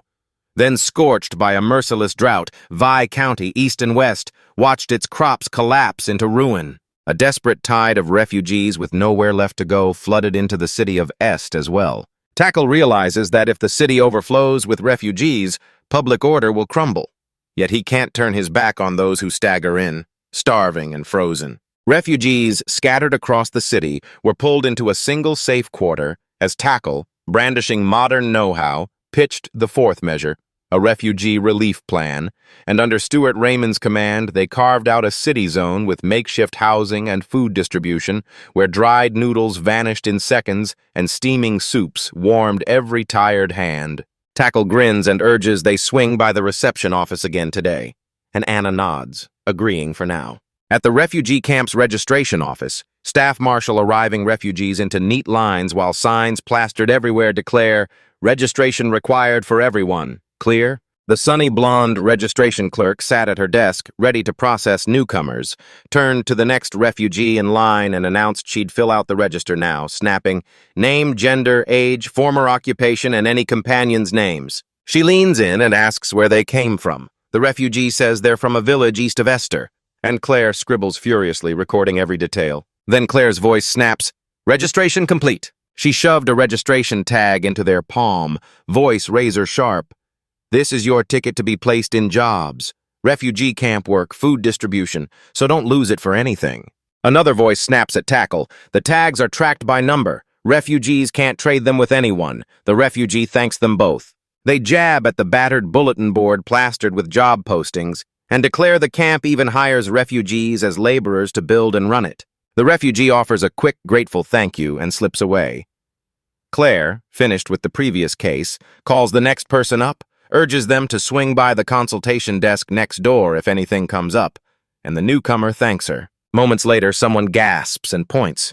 Lord Tackle steps into the office. A staff member rushes over, eyes alight, and shouts that Claire absolutely crushed it today. Claire whips around and sees the young lord, roaring his name into the air. A hulking silhouette steps forward to greet Lord Tackle, and Claire chokes out a shaky, "Thank you," cheeks aflame as his presence leaves her utterly undone. The refugee women he hired at the reception office swarm Tackle, showering him with gratitude, telling him he didn't just save them from life as refugees, he put real wages in their hands, and one woman chokes out that she can't possibly thank him enough. Someone snaps, "What did you just say?" Tackle's clearly miles away, his eyes dart around, baffled, and he blurts, "Where is it?" People reel as the word gets out that a soulless prodigy is involved, and Tackles feels panic claw through him. This just took a dangerously serious turn. A staffer snaps, hauling Tackle and Anne over the coals with a sharp, no-nonsense scolding. He snaps at him, reminding Tackle he'd been warned not to do that here and ordering him to make it up with work. Tackle instantly apologizes. Anne shoots out an apology, admitting word leaked about Tackle's status and that he'd been the one to hatch the relief plan. Tackle cringes inside, regretting he'd gone too far while Anne masks it with an awkward laugh. Later, cutting through the camp, someone asks about the reception office. A staffer replies with a grin, "Refugees are picking up their duties fast." and the number they can handle per day keeps surging. They plucked hires straight from the refugee ranks and put them on the payroll. Claire's voice crackles with gratitude as she explains everyone here thanks the Lord and Sir Tackle. The Soli family served warm, delicious meals to the refugees and even helped them find work, and the scene lingers on a joyful mother cradling her child. Claire kept talking about being raised in an orphanage and how she'd been entrusted with such an important job. Then Tackle called her name. She snapped back, apologized, and promised to get back to work. Anne perches atop a high ledge, her gaze locked on the registration area spread out beneath her. She shot Claire a grin and exclaimed she was looking forward to working with her. Just like always. Claire erupts, shouting an eager yes! The reception office has slammed everything online at once. Its sprawling operations demand brutal, intricate processing, and those functions are indispensable for the coming calamity. Someone shouts they should lend a hand too, and another instantly agrees. Refugees cram into an ever-growing line until a voice cracks, "Fall in! Move!" They're on the march, and the operation includes securing personnel. Carl from the workshop forged those registration tags for a completely different purpose. Seeing Claire crush every task, Tackle realizes she's manager material and throws her name into the ring as a potential future manager. A wooden registration tag, carved with painstaking skill, wears the Soli family name like a badge of honor. Tackle realizes the biggest shift around him. The person who once watched over him as a chaperone has turned into, right beside Raymond, one of the few who truly understands him. She used to scold him sometimes, but now she meets his eyes with respect, despite him being 10 years younger. He bristles, desperate for her to drop the deferential act, refusing to believe the Ice Woman is gone. They've risen into a rock-solid ally and fierce champion of Takul, but a few days later, with refugee relief humming along on the surface, a chilling blow lands. A formal notice from the Gorman Viscount family orders every refugee from their Viscount territory to be sent back there. Until now, refugees had streamed in from distant places like Viscount Gorman's and Viscount Hyarami's domains, and the Solis family had opened their doors to everyone regardless of origin. A hard directive now slams that door shut and forces them to stop. Viscount Gorman's domain is left with nothing but soup kitchens and refugee camp guidance, no job referrals. And that's all the Solis family can scrape together right now. With no way to verify anyone at the camp, they knowingly run everything on self-report. And once rumors ripple through the registrants, nobody will admit they're from Viscount Gorman's lands. A few days later, in front of the registration office, staff call out that there's plenty of food for everyone and urge people to line up and complete their registration, while Tackle admits he's been quietly seeding that rumor among the refugees himself, betting it will keep things calm and make the process run smoothly. He bellows to the crowd, daring anyone from beyond the Esther domain to jump into the registration line. They only ask your name and which town or village you came from. A sharp yes rings out, and someone strides forward, snapping, "Excuse me," as they close the gap. A band of mercenaries barrels up to the registration area, led by a blond man, a hooded figure looming at their side and a kid squeezed into their ranks. One of them explains Viscount Gorman hired them and presses to know if they can still get the food distribution. Tackle winces inwardly, sure they're being a touch too honest about their situation. He fires the question straight at them. Are you all mercenaries hired by Viscount Gorman? Seeking the truth so he can steer them the right way. The hooded figure spits that Viscount Gorman booted them, branded them a useless freeloader, and ripped up their contract after the incident. Tackle snaps, "Then it's no problem." He looks them over and shoots, "You must have had a brutal journey. Register at reception and you'll get food right away." He corrals them into a single-file line and orders each person to step forward and register one by one. The hooded figure's gaze locks on Tackle. They growl, "I owe you one." A few hours later, he dives into scouring the used dishes after helping at the distribution when someone draws near. Her gaze locks on him. Realization hits. He's the same guy from before. The dark-haired man claimed at the reception he'd heard that Tackle is the lord of this domain's own son, and that Tackle himself designed the relief program. He finally concedes it's true, snapping that he's always berated for failing to behave like a proper noble. And he blurts, "I don't look the part." The dark-haired man apologizes, voice cracking with sincerity, for his earlier rudeness, saying he'd been told the relief system was Tackle's own idea and that he's utterly impressed. A man with jet-black hair steps forward and declares, "I am Weiss Schwarzfolk." Tackle bows with a sharp grin and declares, "A pleasure to meet you. I'm Tackle, the second son of Baron Soli." Weiss steps forward, voice ringing as he thanks everyone on behalf of his 30 mercenaries. Though still young, he's been entrusted with the captaincy of the two-headed hawk mercenaries. Tackle claims they always pull together when danger strikes, but the name Weiss Schwarzfolk slams into him with instant recognition. Weiss, cheeks burning, admits Gorman Vi County plastered public notices outlawing aid to outsiders, so every town refused him food and he scraped by until he barely made it here. Tackle's mind snaps at the name Weiss the Black Hawk. It rings a bell, and he says he sees Weiss scours the sprawling Graphonia Empire, hunting down a new employer. Weiss confirmed he was on a quest to find a new employer, charging through the Esther territory straight toward the Graphonia Empire across the border. Tackle's eyes snap wide as a thunderbolt of realization rips through him. A crucial memory explodes into Tackle's mind, and his face drains of color as shock slams into him. Realization slams into him like a freight train. Memories explode free and drown him in the past.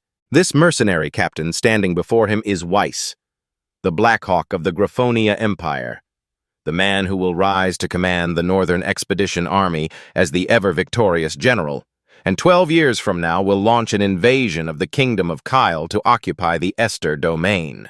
Weiss spots Tackle acting off and snaps, "Are you pushing yourself too hard?" while the dark-haired man with them brushes it off with a clipped thanks for the plate. Tackle's blood runs cold. This is the very man who executed him in the last timeline. Tackle clamps down on the tremor, forces a steady breath, and thanks them again. But inside the execution scene rips through his head. He'd been hypnotized by a man's beard and barely noticed who stood there, and by the time he stepped forward to deliver the surrender, his consciousness was already fading, and the bearded man's face was smudging at the edges of his memory. Weiss leans in, eyes blazing, and tells Tackle, "If there's anything we can do to repay you, don't hold back. Ask." Tackle's panic detonates. He screams at Weiss to stop. "Don't go to the Graphonia Empire, I'll tell you everything." Tackle roars, "This is an emergency!" They must hatch a plan this instant. Weiss snaps her gaze to him, confusion flickering across her face at the young lord's sudden intensity. Later, Raymond hurriedly apologized for taking up Tackle's time on such short notice, and Tackle shrugged it off, smiling that he didn't mind at all. They slipped down the hallway, and Tackle admitted he wanted to propose something to his parents right now, but his thoughts were a knotted mess he couldn't untangle. He cries out to Raymond, pleading for help. Raymond shoots back an instant, unwavering yes, and Tackle explodes with profuse thanks. Her mind snapped. Raymond had accepted, and he'd done it in a lightning-fast blur. From the next room, a voice calls out, "Tackle, your drink's ready!" Raymond excuses himself, slips to the kettle and brews a cup, places the steaming cup down with deliberate calm, then meets Takul's eyes and says, "They say haste makes waste." Raymond barks at Tackle to calm down as the young lord lifts his teacup and sips. Tackle drops into the chair, jaw clenched as he fights to pull himself together. Raymond hovers at his side, pleading with him to tell him to kick things off by laying out the overview, please. Tackle fires back, "I've got 2 proposals." Tackle spelled out the first crisis, the refugees' future.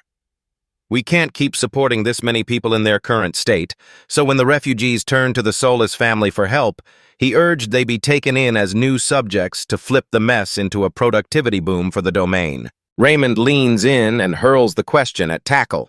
"What's your take?" Then, from his corner of the room, snaps that the administration's on the same page. He snaps, demanding to know how Tackle plans to take them in. Tackle points at Mount Tagun, daring them to recruit volunteers and surge in to settle it as a brand new frontier. The camera sweeps over tents scattered across the wild landscape. Tackle vows to turn it into a launch pad for exploring the demon frontier. Deadly, sure, but stuffed with priceless treasure. He slams a map down for Raymond, traces the razor edge where the Vi County of Hiorimi collides with the domain of Estelle, jabs at the demon frontier, and declares Tagun remote, hidden, perfect for avoiding both territories' notice. Out on the frontier, bandits and monsters loom without end. but Tegan's ironclad defenses hold fast, calming every racing heart. Raymond pauses, mulls it over, nods that he understands, and insists on hearing Tackle's second proposal first. Raymond grills Tackle. Are you aware Vice Captain Weiss's mercenary company, the twin-headed Hawks, are temporarily staying in Est?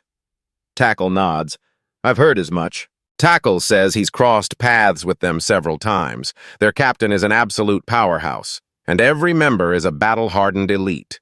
Charged with holding the border, the Solis family relentlessly forges, trains, and sharpens their forces as an unending duty. Mercenaries, that elite, almost never accept offers, but Tackhill refuses to let this golden chance slip now that they're camped inside his domain. Raymond bristled, declaring it downright mean. Tackle roars that their grain gamble paid off and padded the coffers, and the first frontier development proposal now demands escorts to guarantee safety. Tackle snaps, don't waste this. Fortify our forces and pull off 2 wins in 1 move. Station them as guards at the new settlement. He drained the last of his tea, set the cup aside, and declared, That's my proposal. Then Tackle fires the question at Raymond. What do you think? Raymond warned that hiring 30 people will blow a huge hole in the budget. Tackle's chest drops as he realizes Raymond has seen straight through him. Raymond leans in, cold and sharp, and snaps, Is that all you've got to say? Raymond snaps that Anne already briefed him on Tackle's plans. Tackle grins and says he's already cooked up ways to cover the cost. He throws out a bold plan. Free the mercenary company to take steady contracts from clients outside the Baron's household so they can balance the books with their own independent income. Tackle presses hard for Vice Captain Weiss to be his personal instructor so he can train under him in swordplay and battlefield tactics, insisting Weiss is rock solid. A master swordsman, a brilliant strategist, and fiercely respected by his men. Raymond eyes the plan, weighs it, then snaps. The basics will hold for now. He announces that under the administration's policy, they could take it to Lord Dalek and Lord Chris. Tackle's face drains as worry ignites behind his eyes. Raymond warns getting a teacher now would be premature, arguing they'll first test whether Weiss can be trusted and the parents will likely declare it's too soon. Tackle groans in frustration at the restriction. Raymond presses Tackle for his vision of the settlement's future at Mount Tegan. Tackle unspooled his vision with razor clarity and reminded Raymond he's the second son, the man who props up his elder brother, the family head. He's carving out a settlement to rocket the economy and erect a base to shield southern Esther. He plans to remold and rule Tagoon to secure the future.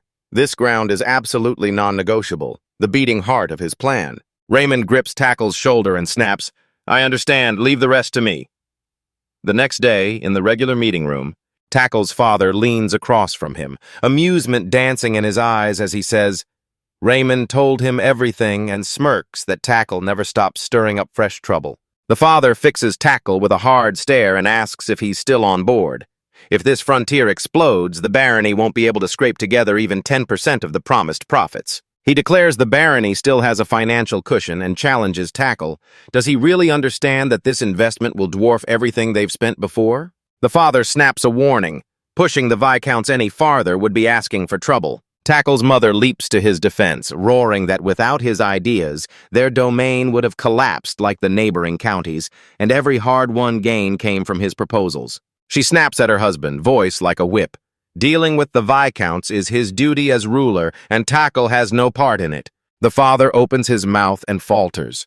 The mother is the family's true rock, already shouldering the clashes with both Viscounts, while he'd been losing sleep over refugees and hauling supplies from the frontier.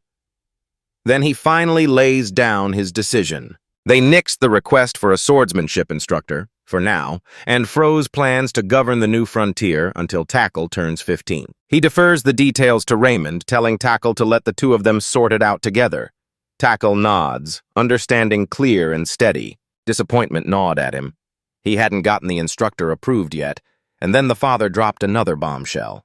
As a reward for his earlier proposals, Tackle is handed 50 gold coins. His father snaps that it's equal to several years' income for an ordinary commoner and orders him to spend it wisely. Tackle froze, eyes glued to 50 gold coins whirling in a glittering spiral before him. A sum this staggering, outrageous even for nobility, sits at the free disposal of an 8-year-old baron's son, and his mind races, already scheming where he'll funnel the money next. Her mother weighs the situation in silence, resigned they'll have to settle for now, and a voice slices the quiet. Losing the swordsmanship instructor stings, but Raymond's handling it, so keeping the mercenary band won't be a problem. Tackle drops a quick excuse and slips out of the room. Dalek bellows, Clyer falters unsure as Chris spins around, startled, shouting for his brother, and Tackle freezes, glancing back. He fires off an apology for barging in without warning or consulting anyone first. Clegg strode forward, voice sharp. "This concerns me. Let me speak." And the father bristled, sensing trouble, and began to tell. He snaps at Tackle, demanding an explanation and warning a cold dread coils in his gut. Tackle plants himself in the hallway, Chris and Dalek looming right behind him. He roars, crystal clear, he will formally become a student under a swordsmanship master. Then their face snaps into stunned disbelief the instant the next thing hits. Tackle's voice erupts with passion as he declares that he and his brother wish to study under Commander Weiss's leadership.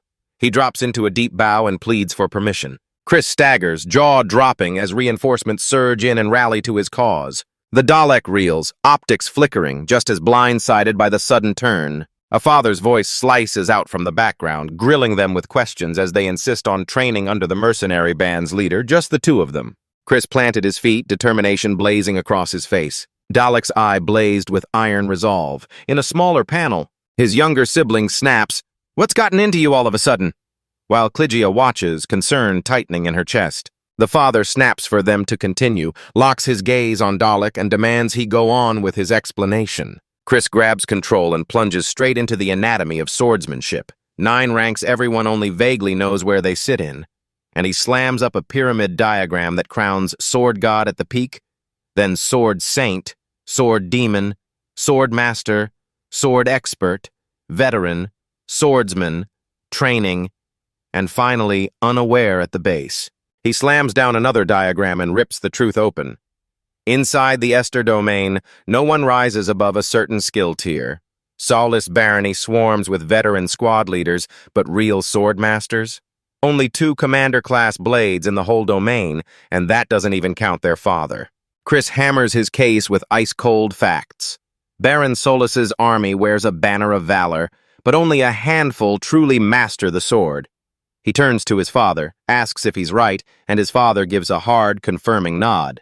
Chris barrels forward with his research, but the domain's other 2 sword masters were knighted and now govern towns, putting them out of reach and making it nearly impossible for him to study under them.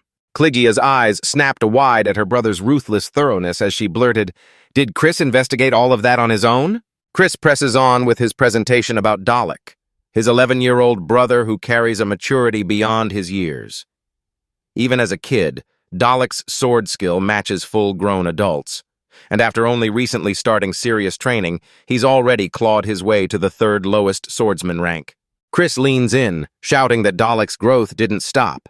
His bloodline just burst to life, unleashing rare light magic right inside the kingdom. In the last timeline, by the time Dalek hit 16, he'd already ascended to Sword Saint, one of only a handful in the whole kingdom. And in this timeline, he's already flashing that same unstoppable potential. Tackle's stomach drops as he hears it.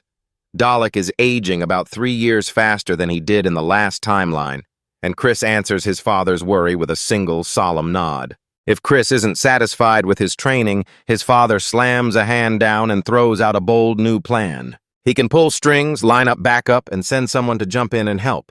Tackle snaps that he'll get Raymond to line up a training partner. The father leans in, eyes glittering, and says, "If it's a master you want, I already know someone who'll do the job." Tackle's inner voice rips in, cold and razor-sharp. That approach is way too naive. Chris drops a bombshell that rips the air.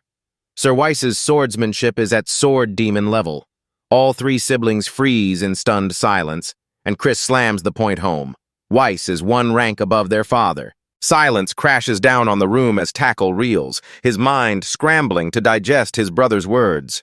Then he freezes, swallows, and concedes Chris's point with a slow, begrudging nod. He tells them he'll reveal the review results later, and they should wait.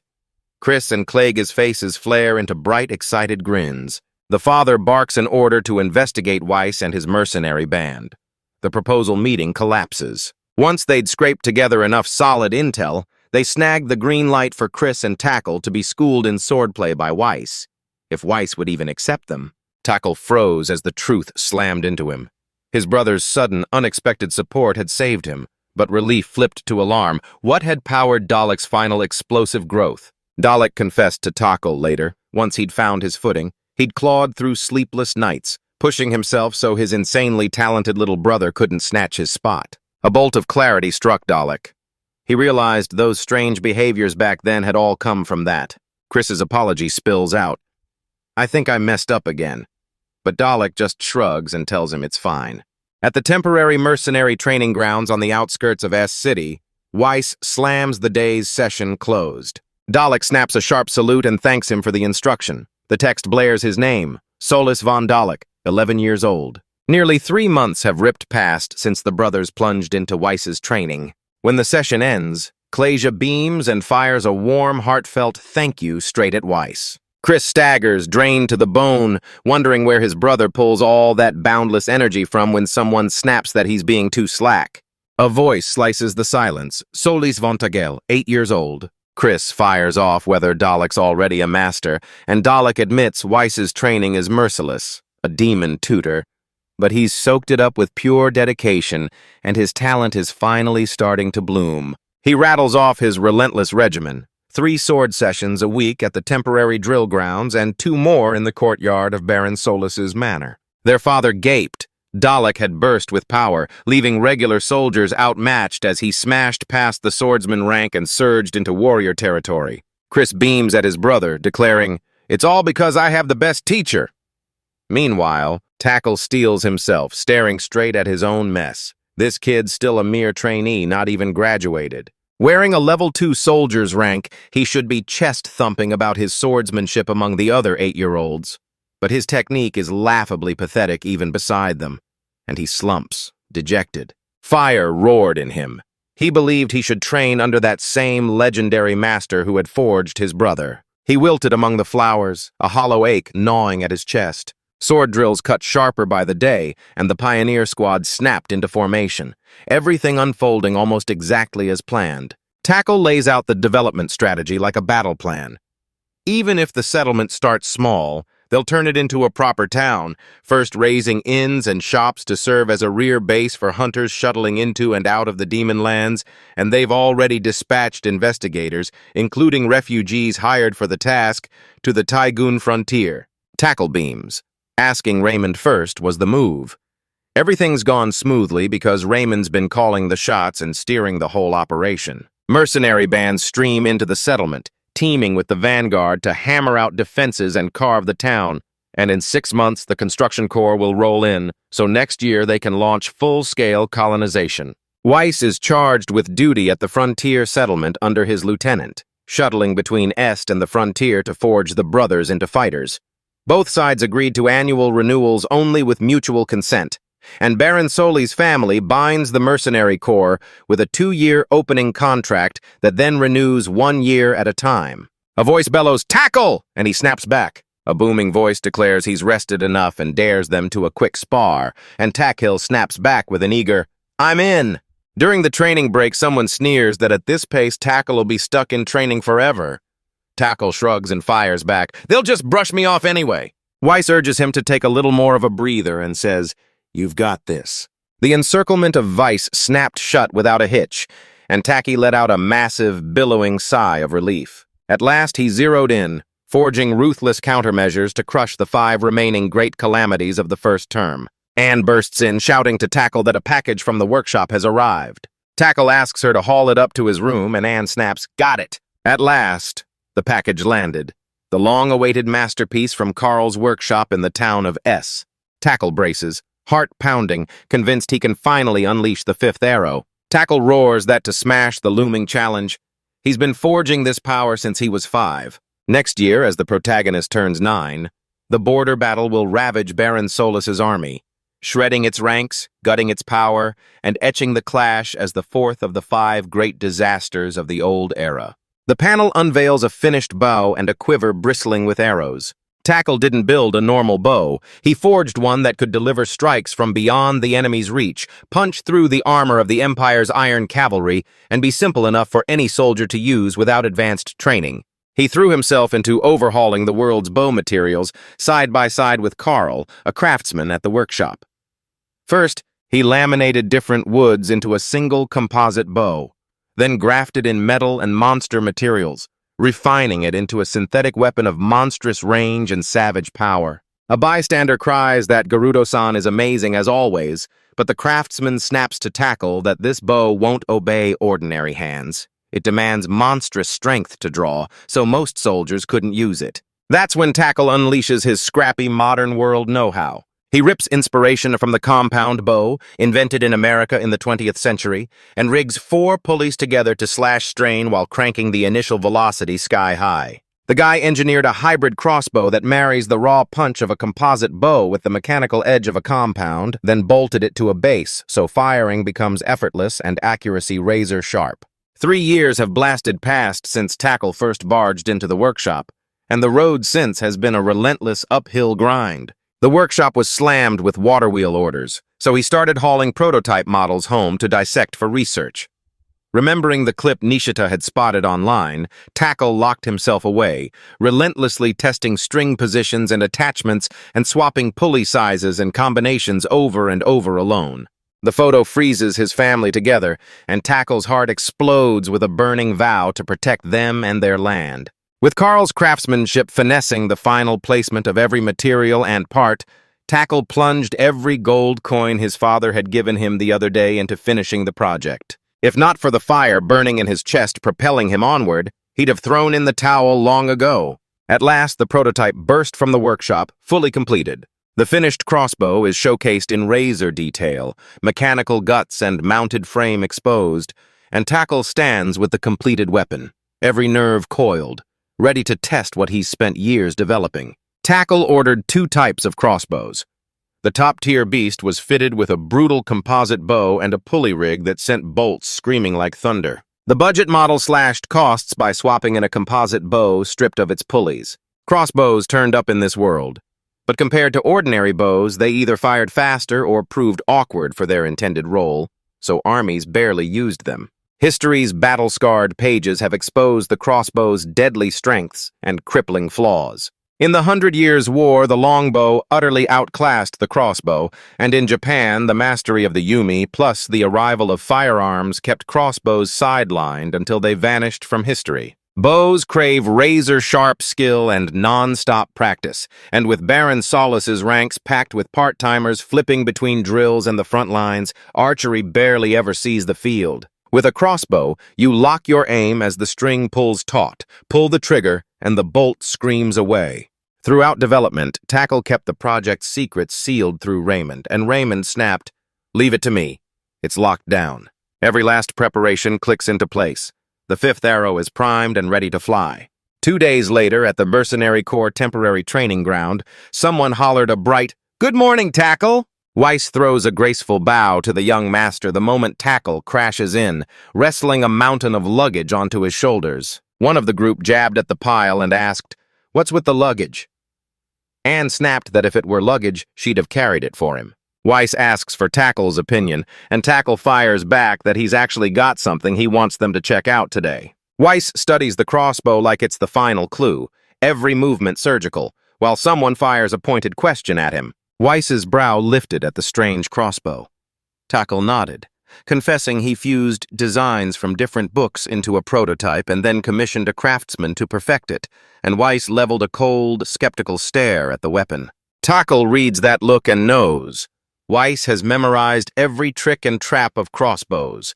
Weapons almost nobody in the kingdom of Kyle even knows, yet Weiss masters them, exactly what you'd expect from the vice captain. Tackle asks Weiss to fire it for him, desperate to hear her verdict on the weapon before he decides. Weiss snatches the crossbow, fingers flying as she primes and loads it, bracing to test its first shot.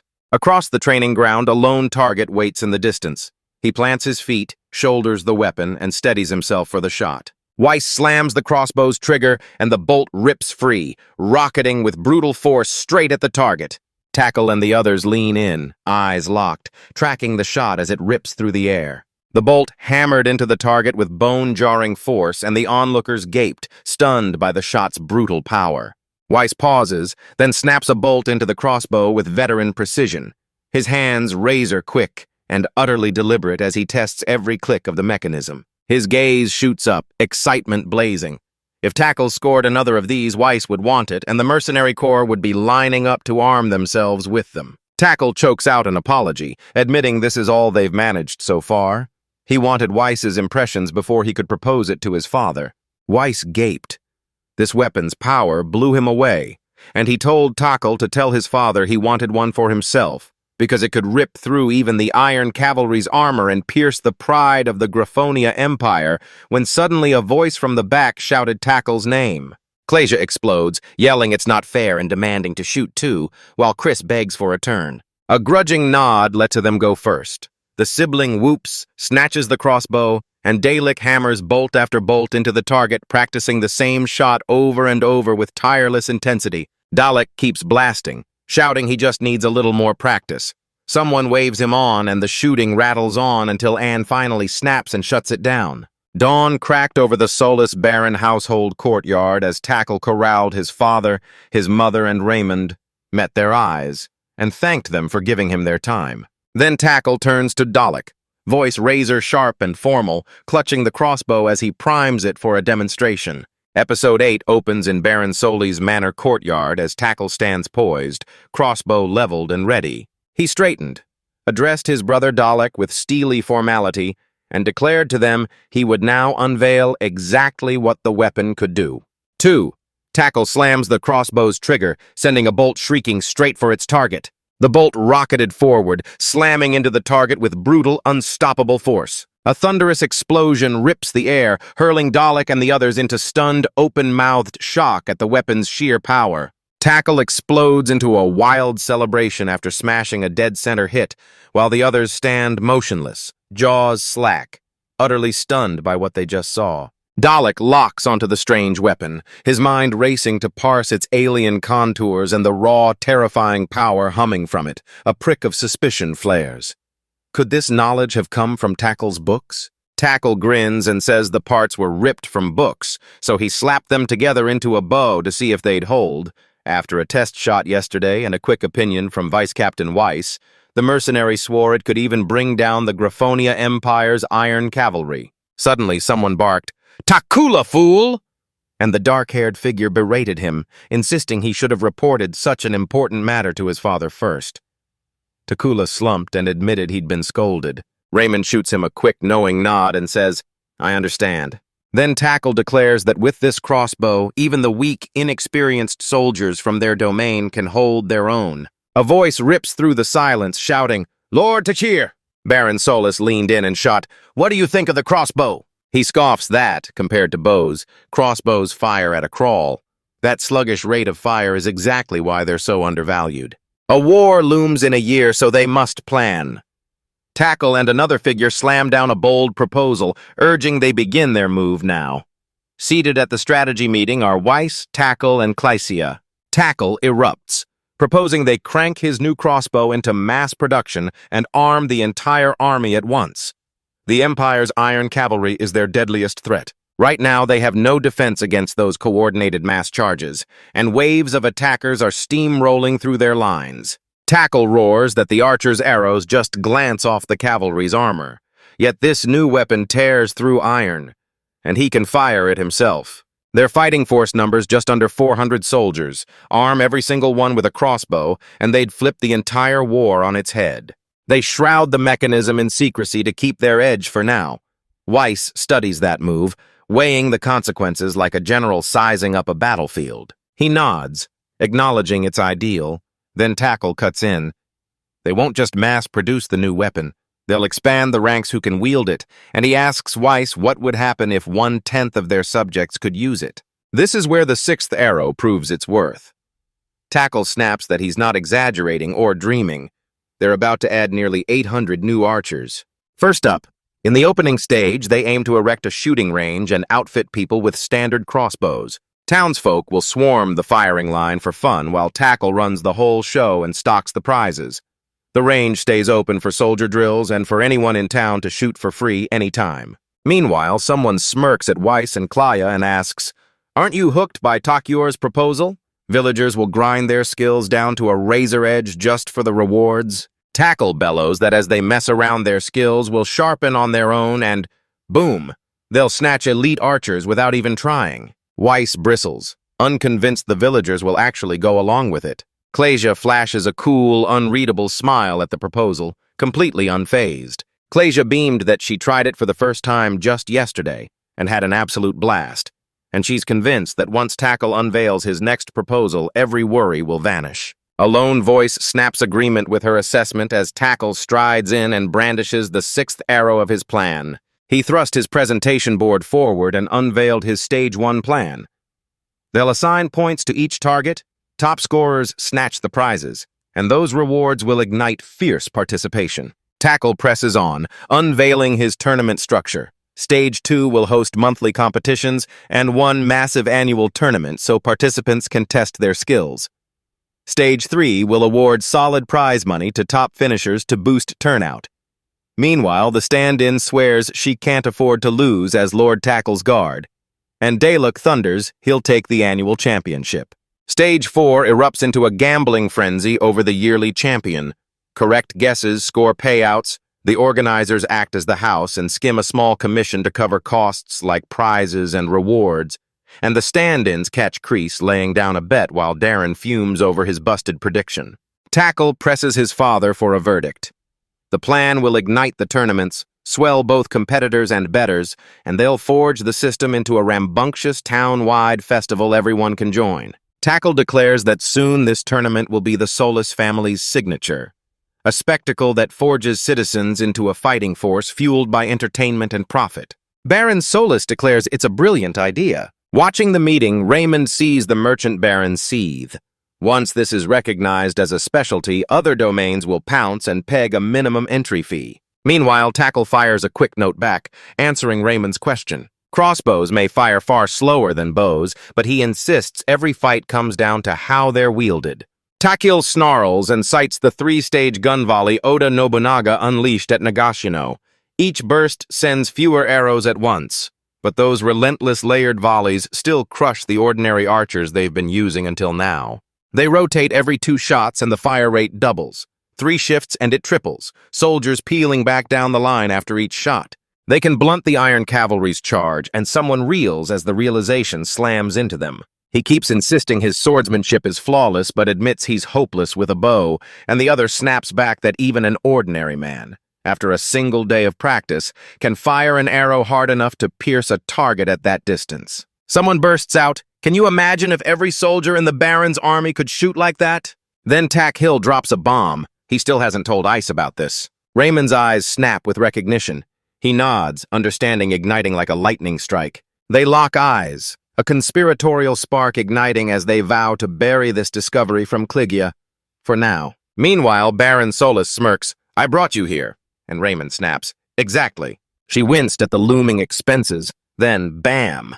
A text box blipped into view, ordering them to act like they hadn't heard a thing. Baron Solis roared Raymond's name across the room. Raymond whirled and shot back, "What's up?" Tackle proclaims this is a new breed of crossbow and orders the workshop to crank out mass production at once, insisting on airtight secrecy while rushing immediate distribution to every soldier and training them in its use.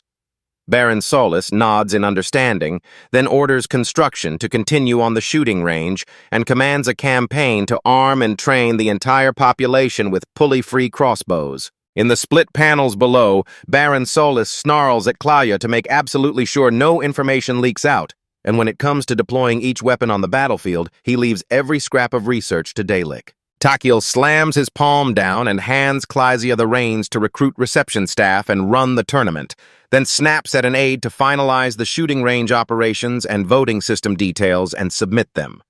The aide replies, "Understood."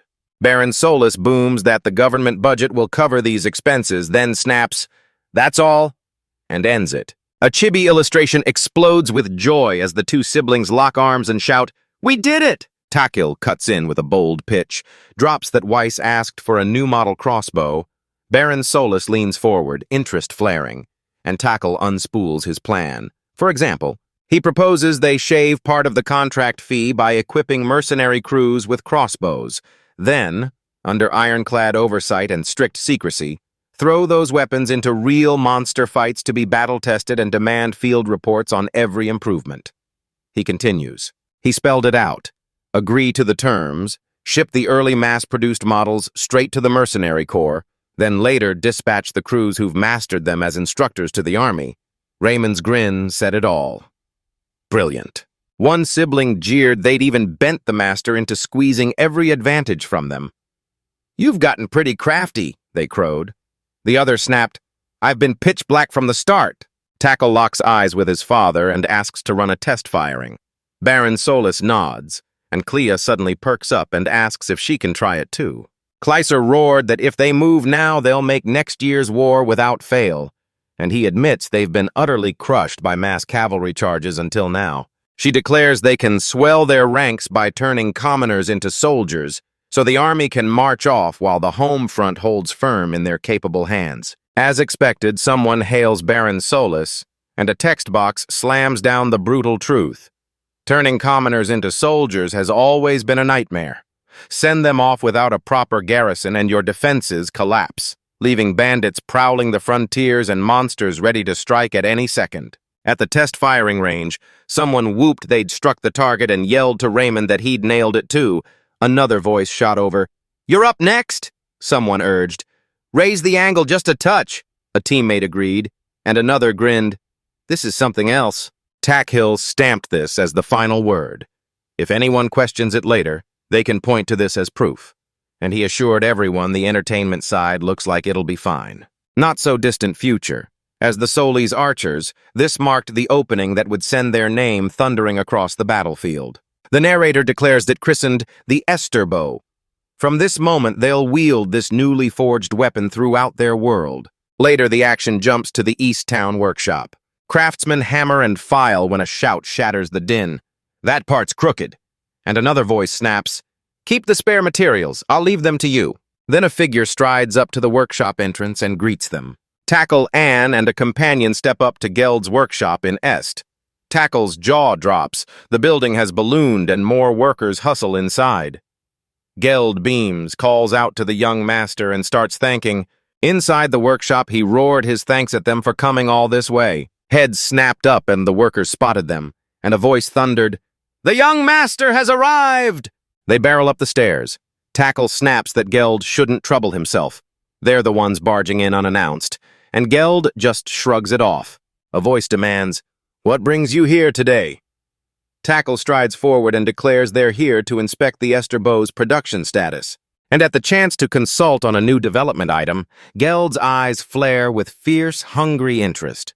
Tackle lunges in, insisting Geld put his work first, but Geld cuts him off, practically vibrating with excitement as he shouts that both the Water Wheel project and every other project they're tackling sprang from the young master's ideas, and he credits Tackle for bringing them every last bit of this work.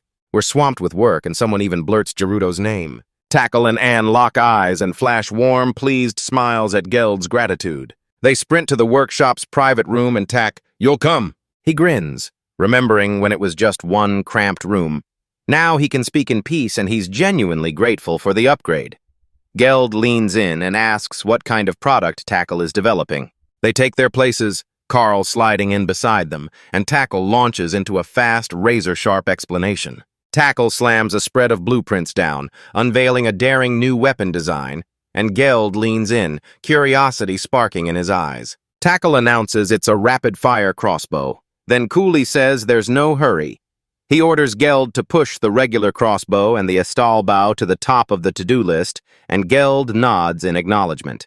Tackle dives into the guts of the mechanism, pointing to a magazine packed with arrows and showing how a hard yank on the lever jerks the internals back and forth, snapping each arrow into place. Yank the lever and it pulls the string taut. The moment it slams home, the mechanism snaps and fires on its own. This design is the Juge crossbow, purportedly dreamed up by tactical genius Zhu Gekongaming, and historians still clash over whether it ever truly existed or was conjured later. The weapon from Romance of the Three Kingdoms once drove Nishida wild in his previous life.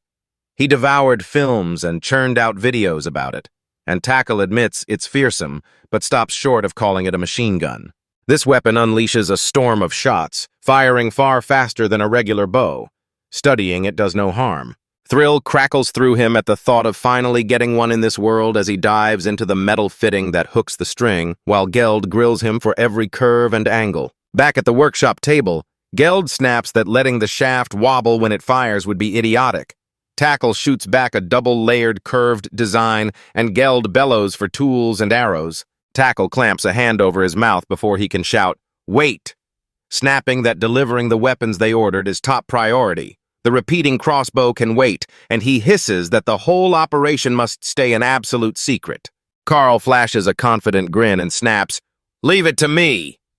Geld shoots his hand up, practically buzzing with agreement, and Tackle hangs back, watching them in silence. Tackle and his brother barreled into the Estuaral Bow production site, finding blacksmiths already forging metal replacements for some parts, while wooden components were parceled out to different craftsmen to boost durability and speed up mass production.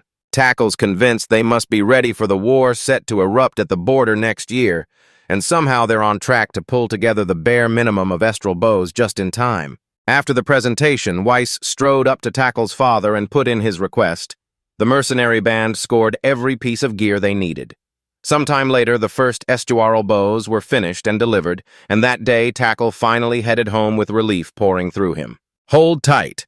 At Tackle's father's command, research teams are racing to crack the triple volley technique, and the deadline hits next autumn. Next year, the frontier lords will ignite a local war.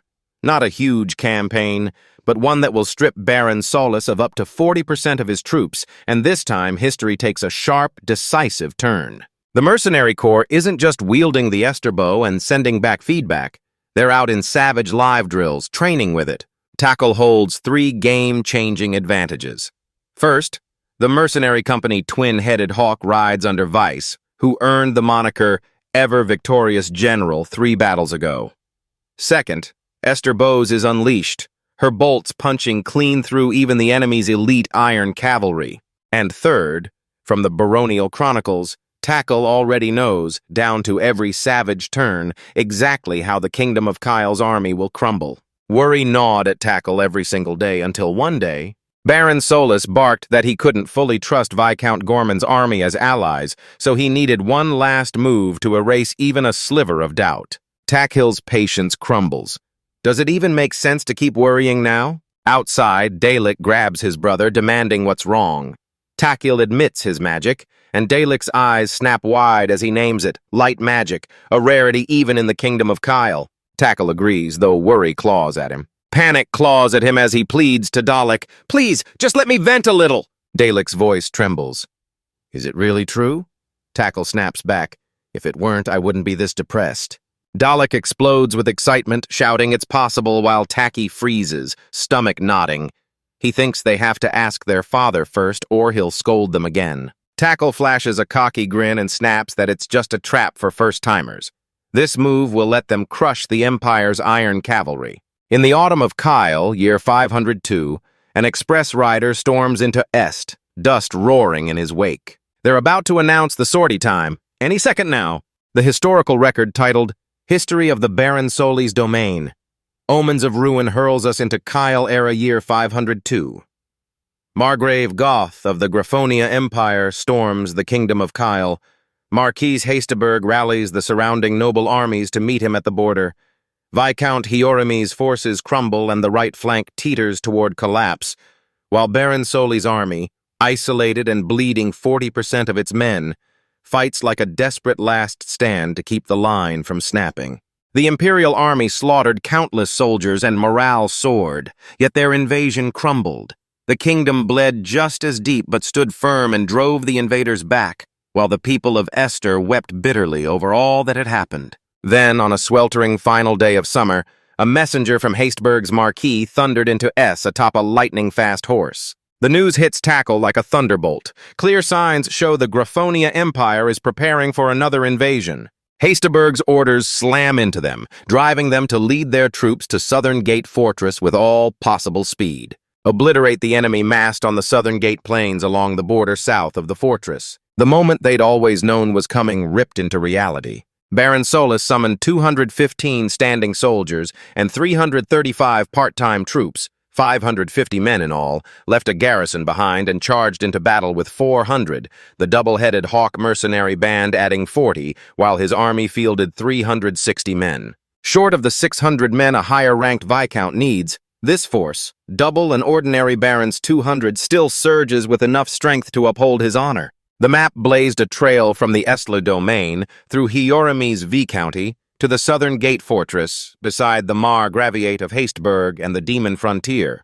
Route set, they surged onto the road to the southern gate plains. Tackle stood in the city of Est, burning his gaze into the departing army with his remaining family gathered at his side. On the streets of Est, wind tore through her long blonde hair. Below, Tackle sits, chest heaving from self-practice, eyes locked on the battlefield as he thinks his father and the others should be arriving any second. He lunged to volunteer for war and was shot down on the spot. Solus von Tackle, age 9. Clasia sneered, "The battlefield isn't a playground for children," and another voice cut in, warning, "It's nowhere near as gentle as you think." This time everything's different. The Solus Baron's army wields something the past never knew. Tackle can't shake it. History says the Solus Baron's army will be shredded. 40% of its strength wiped out in this war, and he can already feel the brutal clash, which is exactly why he craved it.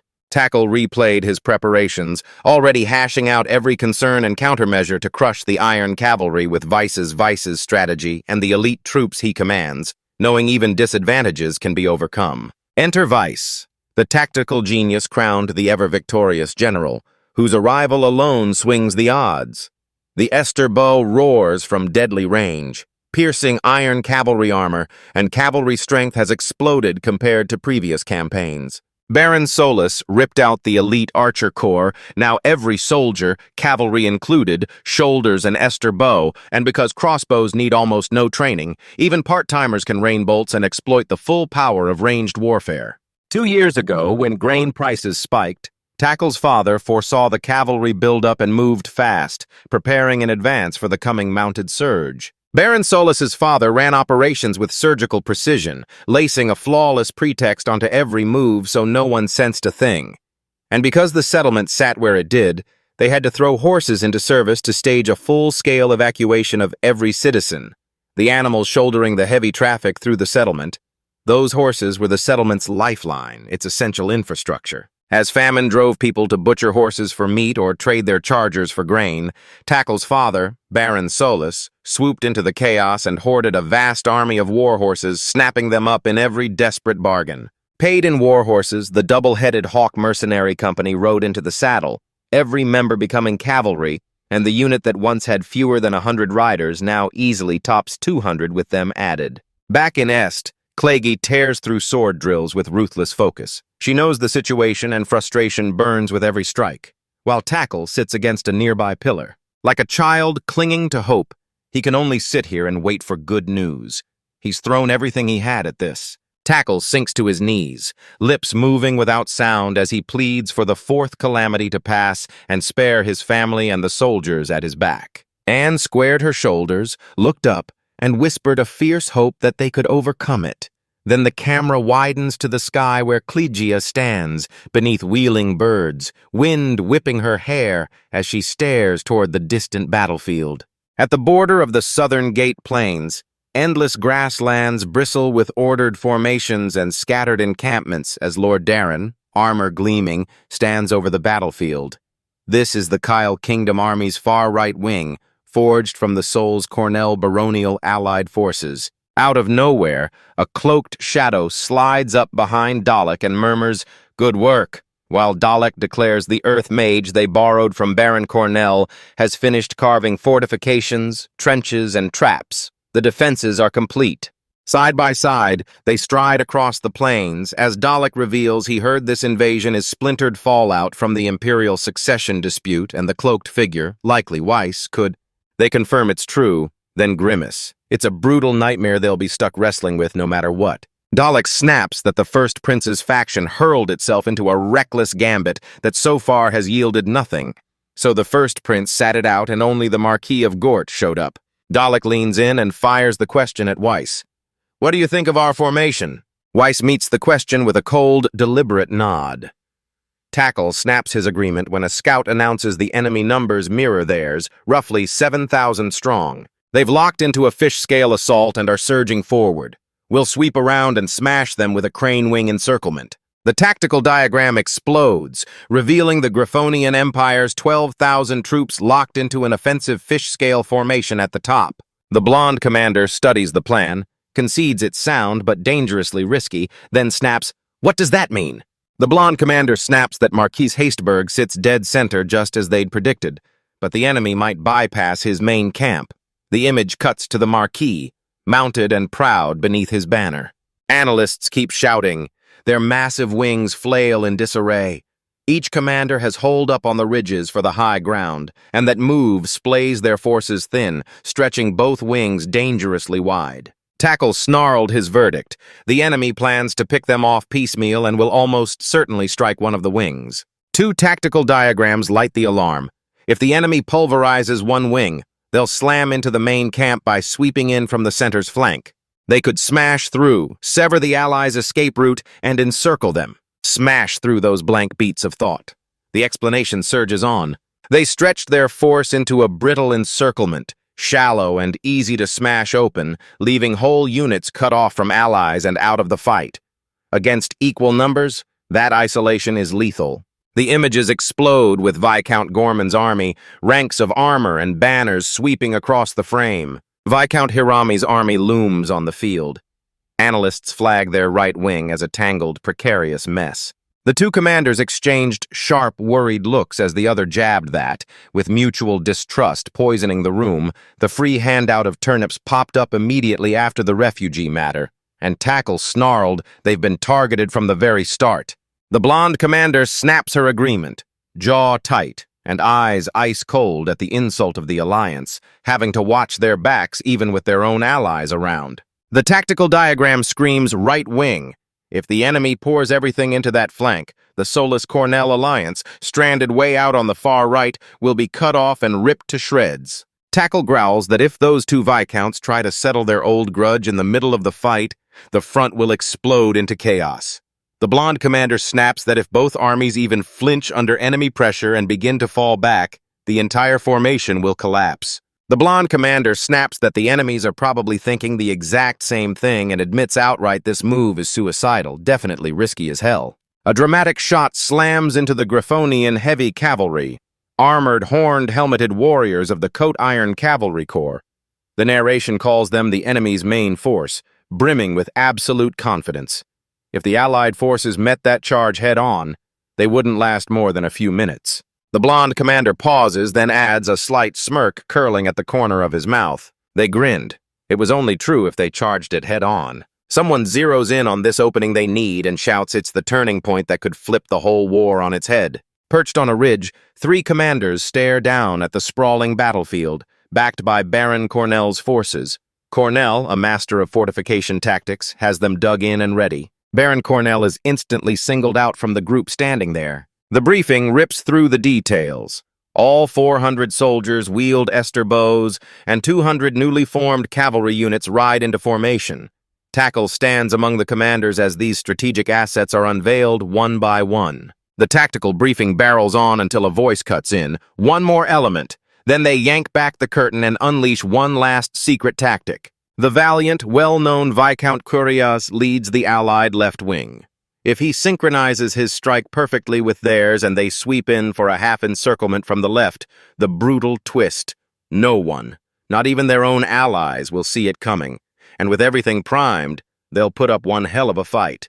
An armored figure emerged from behind them as they dissected the plans, and Tackle, smirking with fierce confidence, vowed he'd flip the whole mood on its head. The dramatic statement hangs in the air for a beat, freezing the room.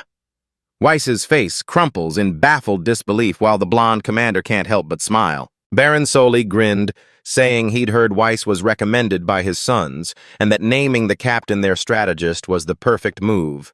Then he paused and added that Tackle had been brutally fierce.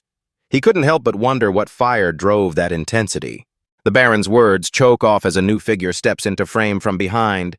Meanwhile, a grin splits the blonde commander's face as he reveals it was his plan all along. Weiss's jaw drops, awe and disbelief lighting his eyes as he blurts out, "It's an honor!"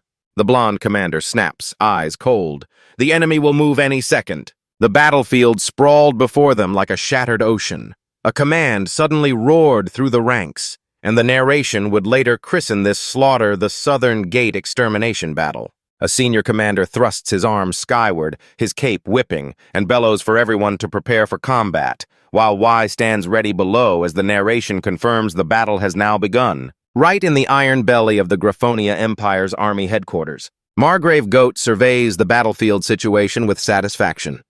He declares that those fools from the kingdom of Kyle lined up exactly as expected. As the Margrave sneered, contempt burning in his voice.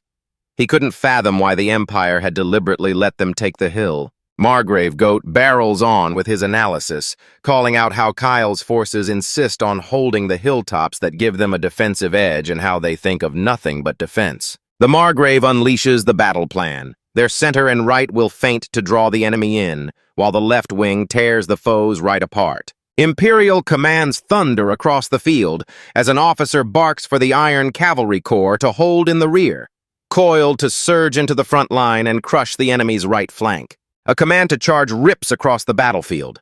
Graphonian ranks explode forward in a razor-sharp synchronized assault. On the kingdom side, the commander barked crisp tactical orders. Snipers snapped into their pre-assigned, numbered positions and held fast until the signal. The subordinates snapped a sharp confirmation, and the commander barked for every detail to be broadcast to the entire army exactly as they'd discussed. The tactical map shows Viscount Hieronyme's army, Viscount Gorman's army, and Baron Solis and Baron Cornell's allied forces as the commander slams down his plan, crash the main force into the enemy's right wing, and pick them off one by one. He held the center and left wings just inside arrow range to pin them down, and staged the right wing to look hopelessly disorganized. Across the field, Viscount Gorman's army surges into the Imperial forces, the two sides crashing together in a savage, brutal storm of steel. That, while Viscount Hieronyme's army crashes into the fray at the same moment. The commander, eyes cold with the calm of a man who'd expected this, barked for the entire Baron army to ready their long-range bombardment. The tactical picture snaps into razor focus. A cool voice declares it's unfolding exactly as expected. The strategic analysis unfurls, mapping the next moves. 2,000 enemy troops crash into the right wing, a roaring tide that utterly dwarfs the combined forces of Viscount Hieronyme and Viscount Gorman. On the battlefield, numbers are everything, and the morale in each Viscount's army is dangerously low. Every forecast warns that the moment both Viscounts' lines collapse, the Empire will unleash the Iron Cavalry Corps to deliver the finishing blow. They smash into the main camp's exposed right flank, its left wide open. On the hilltop above, one commander says, "It's only a matter of time." The other answers with a flat, "Yes." And the two warriors stand shoulder to shoulder, watching the battle unfold exactly as they'd predicted. Down on the battlefield, Viscount Hieronyme's army has erupted into chaos, soldiers screaming they can't hold out another moment. They realize the enemy's numbers are overwhelming, and a desperate voice screams, "Is there no order to retreat?" The combat rages on with brutal intensity, shredding lines as soldiers are cut down left and right in the merciless melee. At Graphonia Empire Army headquarters, an officer's gaze snaps to a flank that's already beginning to give way. Another officer snaps. They're clinging to defiance, but with less than half the numbers, they don't stand a chance. An Imperial commander roars orders to half encircle and finish the surround, grinding those stubborn bastards into dust. Meanwhile, Viscount Gorman roared, branding the damned opportunist a pathetic fool as his army fought desperately beneath the coordinated Imperial assault. The radio screams that Gorman's men can't hold the line, and at this pace they'll be boxed in by 2,000 enemy fighters. A blonde warrior tears through the chaos, fighting with savage desperation, and a commander grits his teeth, grimly accepting that it has come to this. The Imperial banners thunder forward as a commander roars, "Fall back! Keep the line intact!" From the observation post, reports slam in one after another. Viscount Hieronyme's army is collapsing. The Solis Cornell baronial allied force is sighted on the battlefield, and Viscount Gorman's army is also falling back as planned. A subordinate whips around to face Weiss. He asks if it's about time, and Weiss shoots back a single, clipped, "Yeah." Tackle snaps an order for the signal. A compact beacon catches the light and flares, primed to blast the prearranged message across the battlefield. The narrator's voice thunders, "A new history begins here." Anne and young Tackle stand at windows in a rare, peaceful scene, a living glimpse of the future he's fighting to forge. And at last, the moment hits. Weiss barked that it was time and they were moving now. Tackle felt his pulse spike. This was finally starting, the thing they'd all been waiting for. As the commanders braced for the decisive moment, Tackle, Weiss, Dalek, Clycia, and Chris, every single one locked in and ready to go. At the Graphonia Empire Army headquarters, Marquis Gortz's officers pressed to the windows, eyes wide, convinced they're watching the enemy flee in a panicked retreat. An officer jabbed a finger and snarled for the others to watch their pathetic panic. Another hailed the Marquis, crowing it was all thanks to His Excellency's cunning and his elite troops' confidence in their apparent victory. An officer snarled, "It's time we land the finishing blow on those fools." A signal flag snaps up in the background. The iron cavalry barrels forward at breakneck speed. An Imperial commander on the ground roars, "Crush the enemy's right wing, sweep around behind them, and bring me the Margrave's head." Weiss's voice cuts through the chaos as she orders them to strike the isolated small force on the enemy's far right first. The Imperial commander's roar split the sky as he barked with ironclad certainty, commanding his forces to crush them all. The Kingdom forces' blood runs cold as the iron cavalry barrels straight toward them. A soldier screams, "Iron cavalry!" Panic ripping through the ranks. Another bellows, "They're coming this way." Someone begs for reinforcements from the center, but the commander snaps, "They can't shift the center. Do that and the Margrave will be targeted." Young Tackle sweeps his gaze across the battlefield, witnessing the whole situation flip and reshape in a heartbeat. A frantic voice barks, "Did Lord Darren give any instructions?" The camera locks onto what appears to be Weiss, shown in profile and lost in thought. 6 armored soldiers stand poised, tension knotting some faces and steel-hard resolve etching others as they wait for orders. Tackle plants himself on the battlements and roars for his men to check their arrows and knock their bows, stay behind the walls and not step out until his signal. Then, voice thick with memory, he says his father stood on this very spot many times. Soldiers crouched, hearts hammering behind the wooden walls. Then the signal cut through the tension. A shadow darts on the horizon, yanking someone's gaze as they choke out, "Is that a figure hurtles across the battlefield. Recognition hits Tackle like lightning, and he screams to Lord Dalek. Tackle barked the order. "On my signal, target the head of the enemy group." His heart hammered as he stared, watching the iron cavalry thunder across the plains in the distance like a steel storm. All eyes snap to him. Everyone around freezes, breath caught, waiting. Tension coiled like a tightening vice inside him as the world snapped into an eerie, breathless hush. White plants himself beside Tackle and snaps, "Calm down and do this. We can win this battle." Tackle swallows hard, finally admits he's scared, and his fist balls into a tight, white-knuckled grip. He locks eyes with Weiss, the weight of the moment crashing down, and his face snaps into steely determination.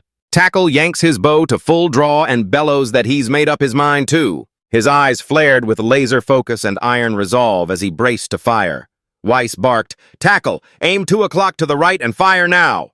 Tackle roars for everyone to believe in him as the two commanders snap into perfect coordination and, at the decisive moment, he lets his arrow fly. The moment hits like thunder as he sees himself and his brother standing right here. The caption drops. This was just a few months before the war even began. Back at Solace Barony's mansion courtyard, one of Tackle's siblings hurls trembling sparks into the air and begs, "Is my magic completely useless?" They insist light magic isn't an attack. It's at best a dazzling diversion. Another sword-walking sibling seethes, furious they were saddled with a petty trick instead of roaring fire or crackling lightning. The mage smirks and admits it's literally nothing but light, pure flash that won't harm anyone, even if it strikes them dead on. A third voice cuts through, snapping that they understand exactly how the magic user feels. Someone shouts, "Show your magic, do it right here, right now!" The youngest sibling yells, "Wait up, big brother." The magic user smirks, "I'm just going to make the light fly." The sword user gapes as the light lifts and weaves through the air. The magic user conjures a blazing orb of light in their palms, showcasing their power as the glowing sphere lifts and hovers through the air. Perched high above, an observer's gaze slices across the scene below. While a girl with long hair watches, her gaze pins every detail. The young mage bolts alongside the light, every step synced to its pulsing glow. One onlooker gapes as light blooms, while the magic user scoffs and insists it's only a glow. The watching sibling erupts that their brother's magic is breathtaking. The magic user freezes, bewilderment plastered on his face, and Takil yanks them off to report to their father first. Shockingly, Baron Solus barely flinches at the news. Days later, during a regular training session, the mage presses their master about the light magic, and the master gives a quiet nod, confirming everything.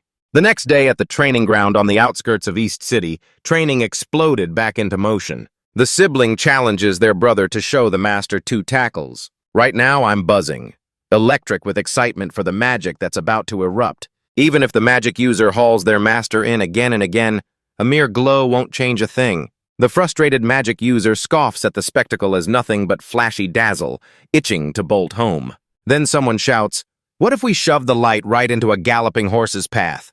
Tackle's expression hardens as the tactical use snaps into place, and he fires the question at the light magic user. "Would you use this on the battlefield?"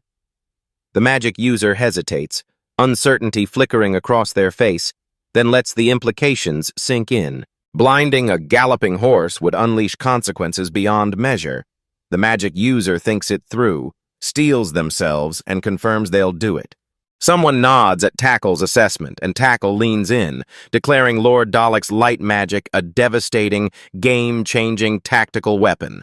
The words slam into Dalek, and he finally sees what Tackle was thinking. After that conversation, he trains like a madman, stretching his light blasts farther and sharpening their aim to razor precision. Everything hinges on one explosive truth. Mages are scarce, priceless beings.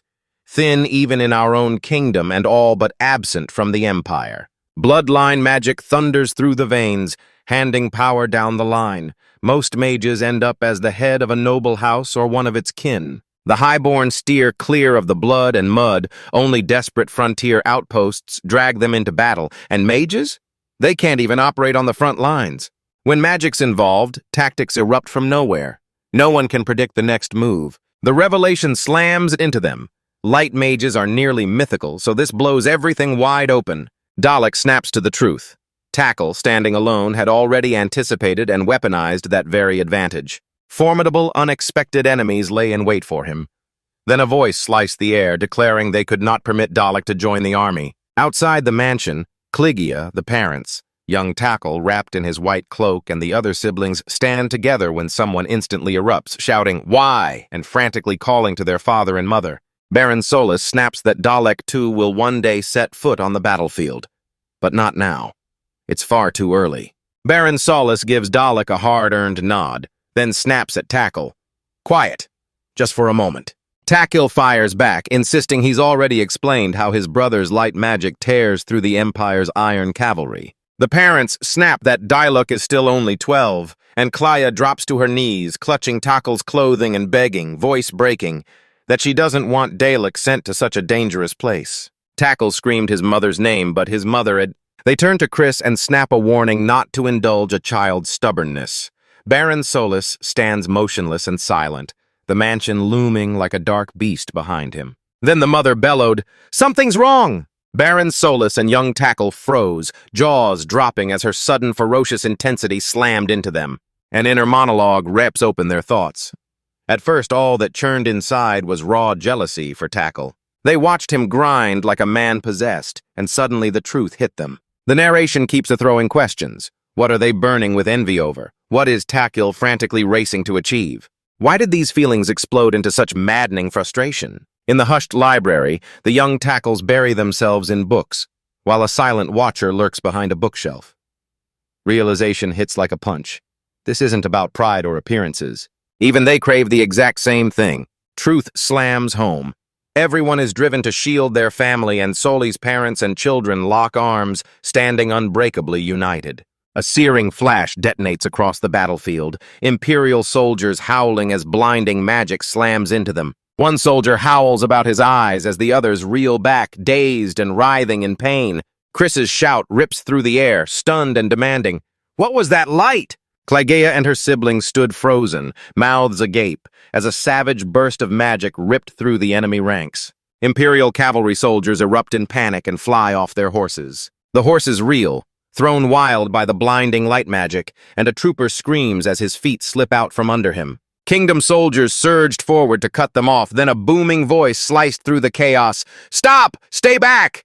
Blinded, the Imperial cavalry reeled dangerously, stumbling wildly out of control. Blinded and disoriented, the cavalry careened off course and tumbled headlong into the trenches and traps Tackles' forces had set. One Imperial knight spots the trenches a split second too late, a raw grunt ripping from him as he tumbles in. Another scoffs, insisting the trenches won't slow them down. The trap snaps into focus. Tiny steps and shallow trenches cavalry would normally clear with ease, but only if they could actually lay eyes on them. Blinded, the enemy soldiers stagger and plunge one by one into the kingdom's waiting defenses as the kingdom soldiers explode into cheers watching the iron cavalry crumble. Disbelief on every face, someone gasps, "Are we safe?" While another just stares. Then they all realize Lord Dalek unleashed that devastating magic and stand in awe as the supposedly invincible iron cavalry falls apart, rider after rider going down. Dalek stands on the battlefield in gleaming white armor, the young mage's single crackling spell just snapping the tide of battle in their favor. Meanwhile, from Margrave Hastberg's vantage, an officer bursts in, breathless, shouting about the Iron Cavalry's urgent situation, and another commander snaps that Baron Solis has clearly set something up on the battlefield. The Marquis fixes his gaze on the unfolding scene, a cold, calculating stare sizing up every move. Across Viscount Hiramy's ranks, his commanders gape, shock slamming into them as the scene unfolds right before their eyes. From his command perch, Count Goat explodes with fury, disbelief blazing in his eyes as he bellows that his iron cavalry are the army's strongest force. The reports slam into him. His worst fear is confirmed. 1/3 of the iron cavalry is now out of commission, and the Count's composure shatters as he roars, "This is ridiculous! How could this happen?" Meanwhile, someone darts through the smoke to a young Dalek on the battlefield and leans in, whispering praise for his work. Derek cries out to his master, his voice cracking with raw emotion. Tackle appears behind Dalek, plants a firm hand on his shoulder and rumbles, "Well done," while the young mage just stands there in gleaming white armor. His light magic shattered the battlefield and flipped the fight on its head. Tackle snapped to Dalek, "Leave the rest to us." The commander scans the field, sees roughly 2/3 of the enemy still standing, and roars for every unit to surge into the next phase immediately.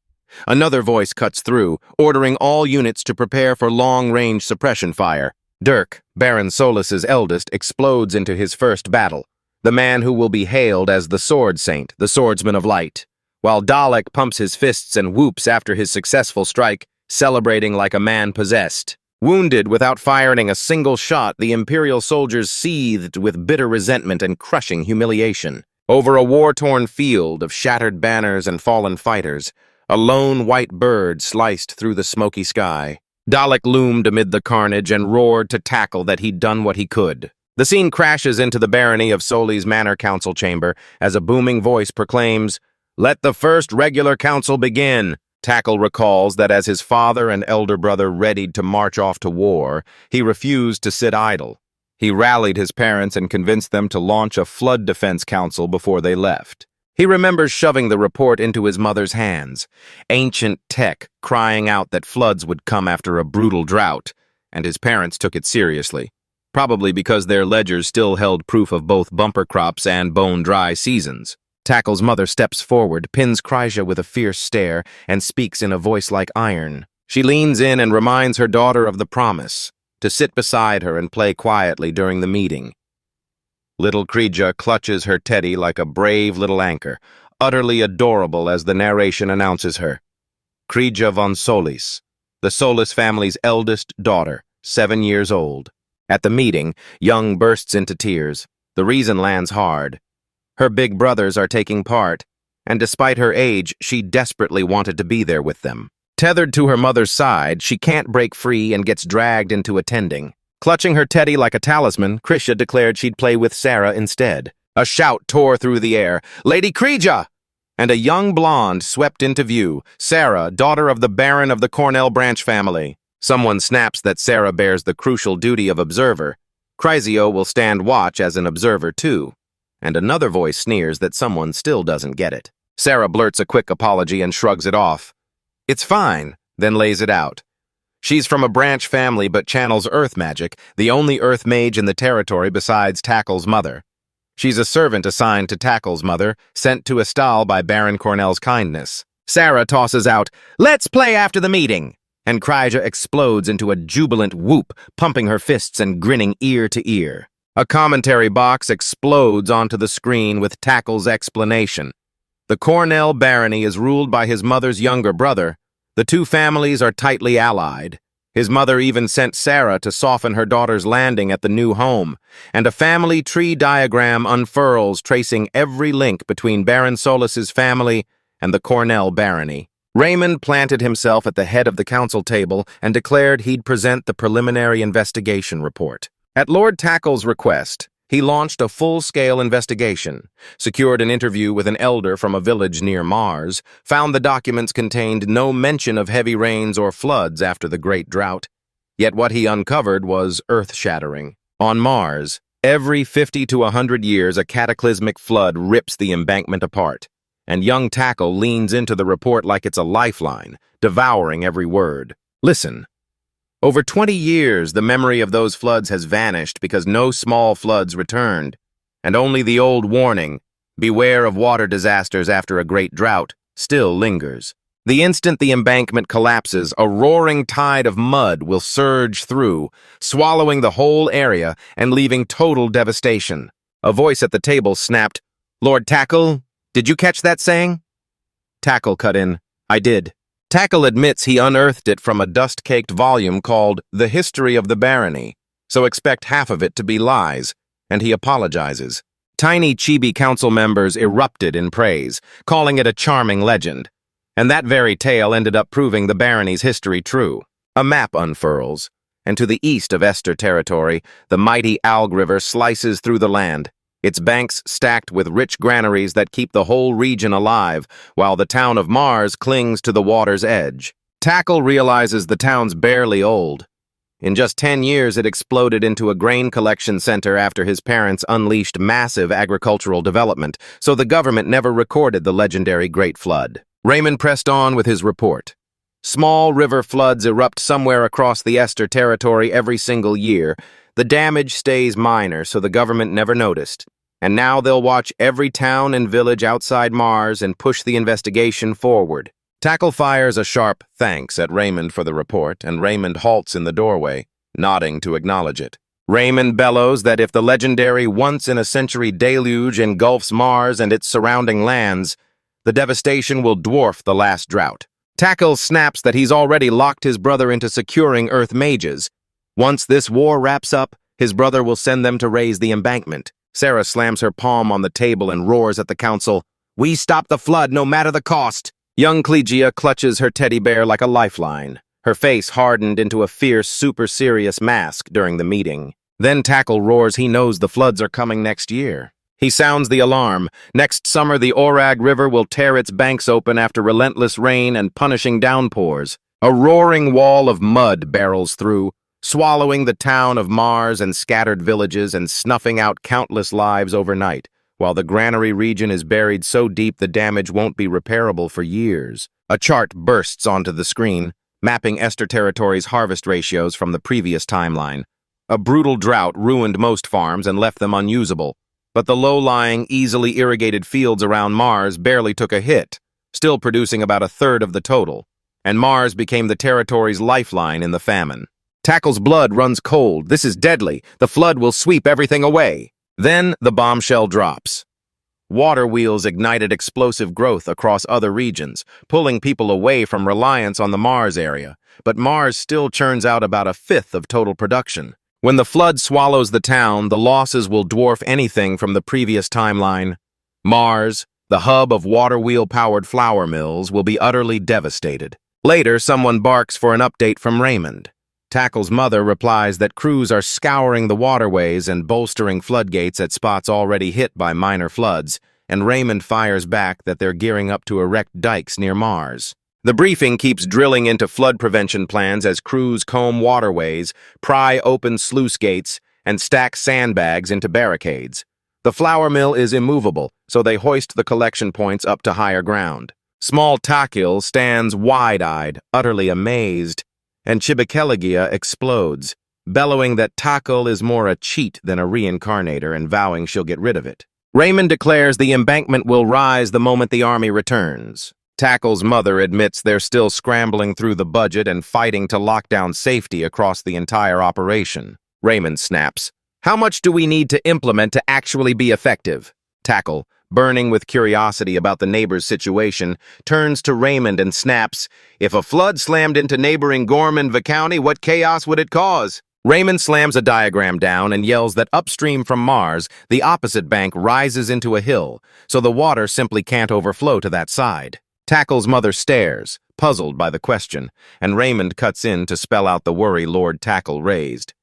The annoying steward won't be coming to complain again, and Raymond explains the likely complaint, that their embankment is diverting water and flooding Gorman's territory. Tackle's mother goes rigid as the full implication slams into her. Tackle snaps that Gorman appears to have rerouted the basin's river and bolted several water wheels into the current. Tackle and Clesia froze in place, eyes blown wide as shock crashed into them. Tackle snaps that after all Gorman's griping, they're just aping Esther now, and a note flags Nishita accidentally slipping into Kansai dialect. He explains that after the Great Drought, Gorman apparently forged a monstrous pump-and-power water wheel and carved out their own waterways. Breakdowns keep ravaging the system, slashing the operating rate. Chibikelegia said she'd suspected as much. Raymond confesses he is no expert. He's been ripping ideas from light novels and crashing into failure. Another voice snaps that you can't cobble a working gear by scribbling if you don't even know the basics. The narrator declares this crystal of technology was forged by a craftsman's hard-won wisdom. A desperate voice snaps, "Raymond, wait!" Tackle hunched over the map of Estel territory and Vi County Gorman, heart pounding as it hit him. The flood could roar upstream into Vi County Gorman's lands. The evidence screams it's doable. They've cleaved the embankment to reroute the water, and Tackle's grin says his hunch was right. A council member coldly declares that if Gorman gets hurt now, it's on him. Tackle reels as shock slams into him, and Clegg yells, "Tackle!" lunging toward her big brother.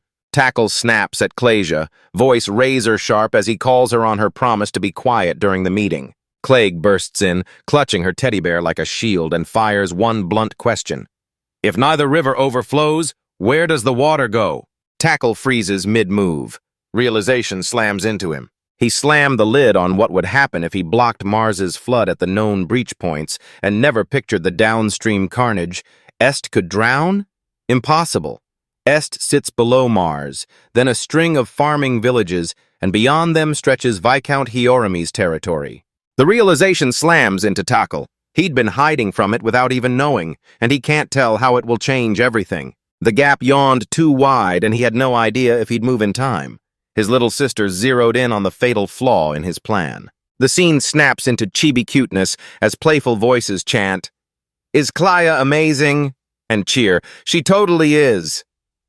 Someone chimes, "As expected of Lady Clea," and the little girl soaks up the praise, grinning like she owns the world.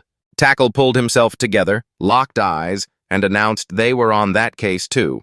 They'd already put together a list of candidate locations that need countermeasures. Tackle slams the book shut after another brutal tutoring session with Sarah. Someone barks they have to send more earth mages into the field, and exhausted Sarah exhales in pure relief. It's finally over. The room goes cold as everyone registers how razor-close that was, and Chibitaquil charges forward to thank Sarah again for pulling the failing students through this time. Another chibi figure pipes up, saying they can already picture exactly how the whole thing went down. Raymond's phone erupts with an urgent call about Viscount Gorman and Viscount Hioramy. He secures Lord Chris's confirmation, and Clea urges Sarah to go tell her brother. Raymond plants his hand on the table, locks eyes with the room, and admits the lead comes from an old book so its credibility is limited, then vows to issue a decree to fortify the territory's dikes and waterways because a real flood risk looms next summer, and a tiny, chibi-eyed figure squeaks thanks for taking action. Raymond cuts through the chatter and declares it's time to wrap up the first regular meeting right here. Tackle drops a bomb. From the next meeting onward, Lord Darren and Lord Dalek will be joining the meeting. He snaps, they've only got until next summer, scribbling frantically through a stack of papers as he talks. He pushes them to hammer out detailed countermeasures now, and the narrator warns that preparations against the Great Flood poised to strike the Esther territory have only just begun. A few days after the meeting, someone shouts for Lord Tackle. The young lord hunched over a map of the Estel territory, jaw set and eyes burning with resolve, swearing to himself that by next summer he'll make it in time. Someone bellows that a messenger from the fort has arrived, and the moment he realizes it's from his father, his face explodes with joy. He bellows he's coming and barrels for the entrance as, from above, a carriage thunders up to the estate with a cluster of figures gathered around it. Dalek, Kleja, and Sarah stood among the assembled.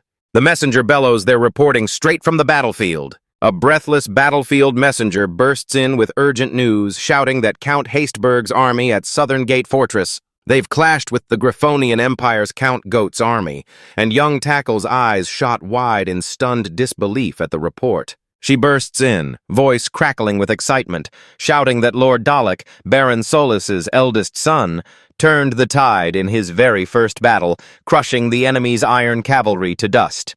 The Baron's army claims a resounding victory, every soldier safe and only a few wounded.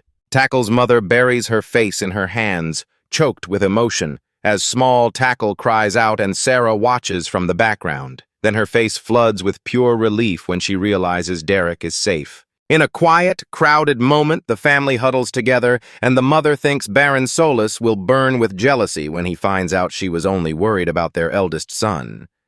Then young Tackle blurts out, "Are Dad and Big Brother coming home?"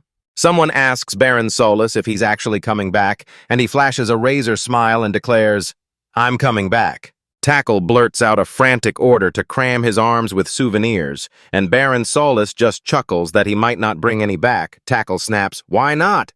News hits Est, and the city explodes with joy. Across the territory, sake barrels are cracked and tables groan with food as every town and village bursts into celebration, and the soldiers' families and lovers finally exhale, relief washing over them. A thunderous narrator declares this the fourth of the 5 great calamities from the war of the previous era, while young Kleja and Tackle press together, nuzzling with tender, desperate warmth. The Solis family gathers in their home as Raymond lingers in the doorway, the mother cradling young Tackle, Klegia at her side and the maid beaming in the background. Then a declaration rings out, "Asian successful."